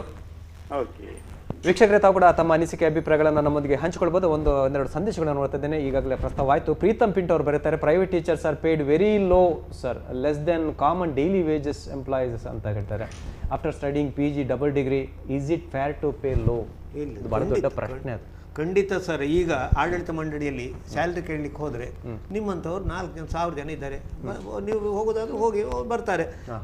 ಅದು ಒಂದು ಧೈರ್ಯ, ಅಪಧೈರ್ಯ ಮತ್ತೆ ಆಡಳಿತ ಮೊಂಡು ಧೈರ್ಯ ಮತ್ತೆ ಆಡಳಿತ ಮಂಡಳಿಗೆ ಸಪ್ಲೈ ಜಾಸ್ತಿ ಆದ್ಕೊಳ್ಳಿ ಏನಾಗುತ್ತೆ, ಅದು ಸ್ವಾಭಾವಿಕವಾಗಿ ಎಲ್ಲೂ ಸಹಿತ ಯಾರು ನ ಮಂದೋಪಿ ಅನುದ್ದೇಶಂ ಪ್ರವರ್ತತೆ, ಯಾರು ಸಹಿತ ದಡ್ಡನು ಕೂಡ ಲಾಭ ಇಲ್ಲದೆ ಪ್ರವರ್ತನ ಆಗುವುದಿಲ್ಲ. ಆಡಳಿತ ಮಂಡಳಿಗೂ ಲಾಭ ದೃಷ್ಟಿ ಇಟ್ಕೊಂಡೇ ಮಾಡ್ತಾರೆ. ಹೆಚ್ಚಿನವರ ಆಡಳಿತ ಮಂಡಳಿ ಮಾಡಿದೆ. ಇವತ್ತು ಡಬಲ್ ಡಿಗ್ರಿ MPhil PhD ಆದವನನ್ನು ನೋಡಿ. ಇಲ್ಲಿಯೇ ನೀವು ಅವನು ಇದೇ, ಈಗ ಉದಾಹರಣೆಗೆ ನಾನೊಬ್ಬ ಪ್ರಿನ್ಸಿಪಾಲ್ ಆಗಿ ವರ್ಕ್ ಮಾಡಿದವ. ಒಬ್ಬ ಗ್ರಾಂಟೆಡ್ ಕಾಲೇಜಲ್ಲಿ ಇದ್ದವನಿಗೆ UGC ಸ್ಕೇಲ್ ಬಂದವನು 2.5 ಲಕ್ಷ ರೂಪಾಯಿ ಸ್ಯಾಲ್ರಿ ತಗೊಂಡು ಹೋಗೋದು, ಅದಕ್ಕಿಂತ ಜಾಸ್ತಿ ಕೆಲಸ ಮಾಡಿಕೊಂಡು 8,000 12,000 ತಗೊಂಡು ಹೋಗೋದು. ಅದ ಮೇಲೆ ನೀವು ಪೇಪರ್ನಲ್ಲಿ ನಿಮ್ಮ ಮೊನ್ನೆ ನೋಡಿದ್ರೆ ಮುಂದಿನ ವರ್ಷ ನೀವು ಇಲ್ಲ ಅಂತ ಹೇಳೋದು. ಅದರಲ್ಲಿ 25-30 ವರ್ಷ ಅದೇ ಹಂತದಲ್ಲಿ ಸೇವೆ ಸಲ್ಲಿಸ್ತಕ್ಕಂಥದ್ದು. ಇದು ಎಂಥ ಒಂದು ದುರಂತದ ಹಂತ ಲೆಕ್ಕ. ಅಂದರೆ ಒಬ್ಬ MA MCom ಮಾಡಿ ಶಿಕ್ಷಣ ಕ್ಷೇತ್ರದಲ್ಲಿ ಅಧ್ಯಾಪಕನಾಗಬೇಕು ಅನ್ನುವಂಥದ್ದನ್ನು ನಾವು ಇನ್ನೇನು ಕಲ್ತಿದ್ದೇವೆ ಅಂತಂದರೆ ಇಷ್ಟೆಲ್ಲ ನಮ್ಮ ಅನುಭವದಲ್ಲಿ ಮುಂದೆ MA MCom BA B.Ed CPEd ಎಲ್ಲ ಮಾಡ್ಲಿಕ್ಕೆ ಹೋಗಬೇಡಿ. ಮಾಡಿದರೆ ನೀವು ಅತ್ಯಂತ ಹೆಚ್ಚು ದುರಂತಕ್ಕೆ ಒಳಗಾಗ್ತೀರಿ ಅನ್ನುವಂಥದ್ದನ್ನು ಹೇಳುವಷ್ಟು ಅದು ಪಾಠ ಕಲ್ತಿದ್ದೇವೆ ನಾವು. ಇಷ್ಟು ದಿನಗೂಲಿ ಅಷ್ಟು ಸಿಗುದಿಲ್ಲ ಅಲ್ಲ, ದಿನಗೂಲಿಗೆ ಒಂದು ದಿನಕ್ಕೆ ಸರ್ ನಿಮ್ಮ ತೆಂಗಿನಕಟ್ಟೆ ಬುಡ ಮಾಡ್ಲಿಕ್ಕೆ ಬಂದರೆ 750 ರೂಪಾಯಿ ಅವನಿಗೆ ಸಂಬಳ ತಗೊಂಡು ಹೋಗ್ತಾನೆ. ನಮಗೆ 750, ನಮ್ಗೆ ಇಡೀ ತಿಂಗಳಲ್ಲಿ ಅವನ 3 ದಿನ ಸಂಬಳ ನಮಗಿಲ್ಲಿ ನಮ್ಗೆ ಸಿಗ್ತಾ ಇಲ್ಲ. ಅದ್ರ ಮೇಲೆ ಅದು ಅನಿಶ್ಚಿತತೆ. ಮೇಡಮ್ ಹೇಳಿದಾಗ ಯಾವತ್ತೂ ತೂಗುಗತ್ತಿ ನಮ್ಮ ತಲೆ ಮೇಲೆ ತೂಗಾಡ್ತಾನೆ ಇರುತ್ತೆ, ಎಷ್ಟೊತ್ತಿಗೆ ಬೀಳ್ತದೆ ಅಂತ ಹೇಳಲಿಕ್ಕೆ ಬರೋದಿಲ್ಲ. ಎಲ್ರಿಗೂ ಜಿ ಹುಜೂರ್ ಅನ್ಬೇಕು. ಆಡಳಿತ ಮಂಡಳಿ ವಿರುದ್ಧವಾಗಿ ನಾವು ಮಾತಾಡ್ಲಿಕ್ಕಿಲ್ಲ. ಯಾಕೆ ಸರ್ಕಾರದಲ್ಲಿ ಕೂಡಲೇ ಸ್ಟ್ರೈಕ್ ಮಾಡ್ತಾರೆ, ನಾವು ಕೂಡಲೇ ಸ್ಟ್ರೈಕ್ ಮಾಡ್ಬೋದು, ಮರುದಿನ ಅಲ್ಲಿ ಆ ಜಾಗಕ್ಕೆ ನಮ್ಗೆ ಹೋಗ್ಲಿಕ್ಕೆ ಫಲಿತಾಂಶ ಬರುವ ನಿಟ್ಟಿನಲ್ಲಿ ಗಮನ ಹರಿಸಬೇಕು, ವಿಶೇಷ ಗಮನ. ಏನಾದರೂ ಆಡಳಿತ ಮಂಡಳಿ ವಿರುದ್ಧ ಶಿಕ್ಷಕರು ಏನಾದರೂ ಇದ್ದರೆ, ನಮಗೆ ನೀವು ಸಂಬಳ ಕೊಡದಿಂದ ರಿಸಲ್ಟ್ ಕಡಿಮೆ ಬಂತು ಅಂತಂದ್ರೆ ಆಡಳಿತ ಮಂಡಳಿ ಹೇಳ್ತಾರೆ ಸಂಬಳಕ್ಕೂ ರಿಸಲ್ಟಿಗೂ ಟ್ಯಾಗ್ ಮಾಡಬೇಡಿ. ವೃತ್ತಿ ಬೇರೆ, ಸಂಬಳ ಬೇರೆ. ಅದು ಶುದ್ಧ ಸುಳ್ಳು. ವೃತ್ತಿಯೂ ಸಂಬಳ ಎಲ್ಲವೂ ಸಹಿತ ಒಂದಕ್ಕೊಂದಕ್ಕೆ ಇಂಟರ್ಲಿಂಕ್ ಆಗಿ ಮಾನಸಿಕವಾದಂತ ಒತ್ತಡಗಳಿಂದ ಮುಕ್ತ ಆಗಬೇಕಾದ್ರೆ ಸಂಬಳ ಬೇಕೇ ಬೇಕು. ಅದರ ಮಧ್ಯೆ ನೋಡೋಣ. ಹಲೋ ಹಲೋ ಸರ್ ನಮಸ್ತೆ. ನಮಸ್ಕಾರ, ಹೇಳಿ ಸರ್.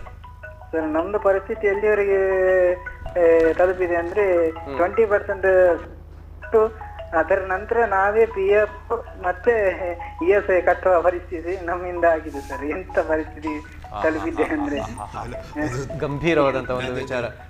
ಅದರ ಬಗ್ಗೆ ಬರ್ತೇನೆ. ಧನ್ಯವಾದಗಳು ಅರ್ಪಿತಾ. ಸರ್ ಆಗ ಹೇಳಿದ್ರು ನೋಡಿ, ಅದೇ ಮಾತನ್ನು ಮುಂದುವರಿಸ್ಕೊಂಡು ಹೋಗ್ತಾನೆ. ಮ್ಯಾನೇಜ್ಮೆಂಟ್ ಕಾಲೇಜುಗಳ ಬಗ್ಗೆ ಅಥವಾ ಆಡಳಿತ ಮಂಡಳಿದು ಒಂದು ಇಲ್ಲಿ ಸರ್ಕಾರ ಕೂಡ ಗಮನ ಹರಿಸಬೇಕು ಅಂತ ಹೇಳಿದ್ರೆ, ಕೆಲವೊಂದು ಕೋರ್ಸುಗಳನ್ನ ಪ್ರಾರಂಭ ಮಾಡಿರುವಂಥದ್ದು ಸಾಮಾನ್ಯ BA BCom ಅಥವಾ ಅಂಥದ್ದು, ಅಥವಾ ವೃತ್ತಿಪರ ಕೋರ್ಸುಗಳು ಒಂದಷ್ಟು ಇರ್ತದೆ. ಅವುಗಳಿಗೆ ಇಂತಿಷ್ಟು ಅಂತೇಳಿ ನಾವು ಅದನ್ನ ಇನ್ವೆಸ್ಟ್ ಮಾಡಲೇಬೇಕಾಗ್ತದೆ. ಇನ್ವೆಸ್ಟ್ ಮಾಡಿದಾಗ ಆ ಕೋರ್ಸಿಗೆ ಇಂತಷ್ಟು ಮೊತ್ತವನ್ನ ನಾವು ತಗೊಳ್ಬೇಕಾಗ್ತದೆ, ಫೀಸ್ ತಗೊಳ್ಬೇಕಾಗ್ತದೆ. ಹೊರಗಿನವರಿಗೆ ಹೇಗೆ ಅನಿಸ್ತದೆ, ಮೇಡಮ್ ಹೇಳಿದ ಹಾಗೆ ಅವರೊಂದು ಒಳ್ಳೆ ಇದು ಮಾಡಿದ್ರು, ಲಾಭ ಮಾಡಿದ್ದಾರೆ ಅಂತೇಳಿ. ಈ ವರ್ಷ ನಿಮ್ಗೆ ಒಂದು 15 ಅಡ್ಮಿಷನ್ ಬರ್ಬೋದು, ಬರುವ ಸಲ 15 ಅಡ್ಮಿಷನ್ ಬರುತ್ತೆ ಅಂತೇಳಿ ಗೊತ್ತಿರೋದಿಲ್ಲ. ಉದಾಹರಣೆಗೆ ಒಂದು ಇಂಟೀರಿಯರ್ ಕೋರ್ಸ್ ನೀವು ಸ್ಟಾರ್ಟ್ ಮಾಡಿದ್ರಿ ಅಂದ್ಕೊಳ್ಳಿ, ಅದಕ್ಕೆ ಬೇಕಾಗುವಂತ ಇಕ್ವಿಪ್ಮೆಂಟ್ಸ್ ಗಳೆಷ್ಟು, ಅದಕ್ಕೆ ನೀವು ಇನ್ವೆಸ್ಟ್ ಮಾಡಿದಿರಿ ಲಕ್ಷಾಂತರ. ನಿಮ್ಗೆ ದೂರದಲ್ಲಿ ನಿಂತುಕೊಂಡು ಒಂದು ಸಂಸ್ಥೆ ಬಗ್ಗೆ ಮಾತನಾಡ್ಲಿಕ್ಕೆ ಬಹಳ ಸುಲಭ. ಅಂದ್ರೆ ಆ ಸರ್ ಹೇಳಿದ ಹಾಗೆ ನೀವೇ ಇಟ್ಕೊಂಡು ಹೋಗಿ ಅಂತ ಹೇಳುವಂತ ಪರಿಸ್ಥಿತಿ. ಒಂದು ಮರ್ಯಾದೆಗೋಸ್ಕರವಾಗಿ ಅದನ್ನ ಇಷ್ಟು ವರ್ಷ, ಇನ್ನೊಂದು ಉದ್ದೇಶ ಇರ್ತದೆ ಅಂತ ಹೇಳಿದ್ರೆ ಮ್ಯಾನೇಜ್ಮೆಂಟ್ ಇದು ಏನೋ ಒಂದು ಕನಸಿರ್ತದೆ. ಕೆಲವೊಂದು ಸಂಸ್ಥೆಗಳಲ್ಲಿ ನಾವು ಅವರಲ್ಲಿ ಮಾತನಾಡಿದಾಗ ನಮ್ಗೆ ಅವರ ಭಾವನೆಗಳು ತಿಳಿದದ್ದು. ಅವ್ರು ಹೇಳ್ತಾರೆ ನಮ್ಮ ಊರಲ್ಲಿ ಇಂತಹ ಕೋರ್ಸ್ಗಳು ಇಲ್ಲದಿದ್ದಾಗ ಅದನ್ನ ಪ್ರಸ್ತಾವಿದ್ದಾರೆ. ಅದರ ಮಧ್ಯೆ ಒಂದು ಸಂದೇಶ ಅದನ್ನು ಓದ್ತೇನೆ ಪೂರಕವಾಗಿ. ರಾಜೇಶ್ ಶೆಟ್ಟಿ ಅವರು ಬರ್ತಾರೆ, ನೀವು ಹೇಳೋರ ಬಗ್ಗೆ ತಲೆ ಕೆಡಿಸ್ಕೊಳ್ಬೇಡಿ, ಟೀಚರ್ಸ್ ಬಗ್ಗೆ ನಮಗೆ ಗೌರವ ಇದೆ, ಸಮಾಜ ಇವತ್ತಿಗೂ ಆ ಗೌರವವನ್ನು ಉಳಿಸ್ಕೊಳ್ತಾರೆ. ಮಾತನ್ನು ಮುಂದುವರಿಸಿ. ಈ ಒಂದಷ್ಟು ಕೋರ್ಸ್ಗಳು ಈಗ ಫೀಸ್ಗಳು ಕಟ್ಟದೆ ಹೋದ್ರೆ ಅಥವಾ ಫೀಸ್ಗಳು ಬರದೇ ಇದ್ರೆ ಅಥವಾ ಸರ್ಕಾರದಿಂದ ಅದಕ್ಕೆ ಪೂರಕವಾಗಿ ಯಾವುದಾದ್ರೂ ಬೆಂಬಲವಾಗಿರ್ತಕ್ಕಂಥದ್ದು, ಈಗ ಕಟ್ಟಡಗಳಿಗೆ ಲೋನ್ ಅನ್ನ ತಗೊಂಡಿದ್ದಾರೆ, ಮ್ಯಾನೇಜ್ಮೆಂಟ್ ಅದಕ್ಕೆ ಲೋನ್ ಅನ್ನ ಪೇ ಮಾಡಬೇಕು, ಇಂಟ್ರೆಸ್ಟ್ ಅನ್ನ ಪೇ ಮಾಡಲೇಬೇಕು, ಎಂಪ್ಲಾಯೀಸ್ಗಳಿಗೆ ಸ್ಯಾಲರಿಗಳನ್ನ ಕೊಡ್ಲೇಬೇಕು. ಈಗ ಮತ್ತೊಂದು ಪ್ರಶ್ನೆಯಲ್ಲಿ 6 ತಿಂಗಳು ಏನು ಅವಕಾಶವನ್ನು ಕೊಟ್ಟಿದ್ದಾರೆ, ಈ ಸಂದರ್ಭದಲ್ಲಿ ಸಂಬಳ ಕೊಡ್ಬೋದಲ್ಲ ಮ್ಯಾನೇಜ್ಮೆಂಟ್ ಆಡಳಿತ ಮಂಡಳಿ? ಮೇಡಮ್ ಹೇಳಿದಾಗೆ ಕೆಲವೊಂದ್ಸಲ ಅಡ್ಮಿಷನ್ ಮಾಡಿದಾಗ ತುಂಬಾ ಹಳ್ಳಿ ಕಡೆಯಿಂದ ಕೆಲವರು ಮಕ್ಕಳು ಬಂದಿರ್ತಾರೆ. ಅವ್ರಿಗೆ ಏನ್ ಹೇಳ್ತಾರೆ ಅಂತ ಹೇಳಿದ್ರೆ, ಕೆಲವೊಂದು ಮ್ಯಾನೇಜ್ಮೆಂಟ್ಗಳು ನೀವು ಇಷ್ಟು ಸಮಯ ನಂತರ ಬಿಟ್ಟು ಕೊಡಿ ಅಂತೇಳಿ, ಕೊನೆಗೆ ಆ ಮಕ್ಕಳಲ್ಲಿ ಕೂಡ ಇರದಿರ್ಬೋದು ಒಂದಷ್ಟು ಪರ್ಸೆಂಟೇಜ್.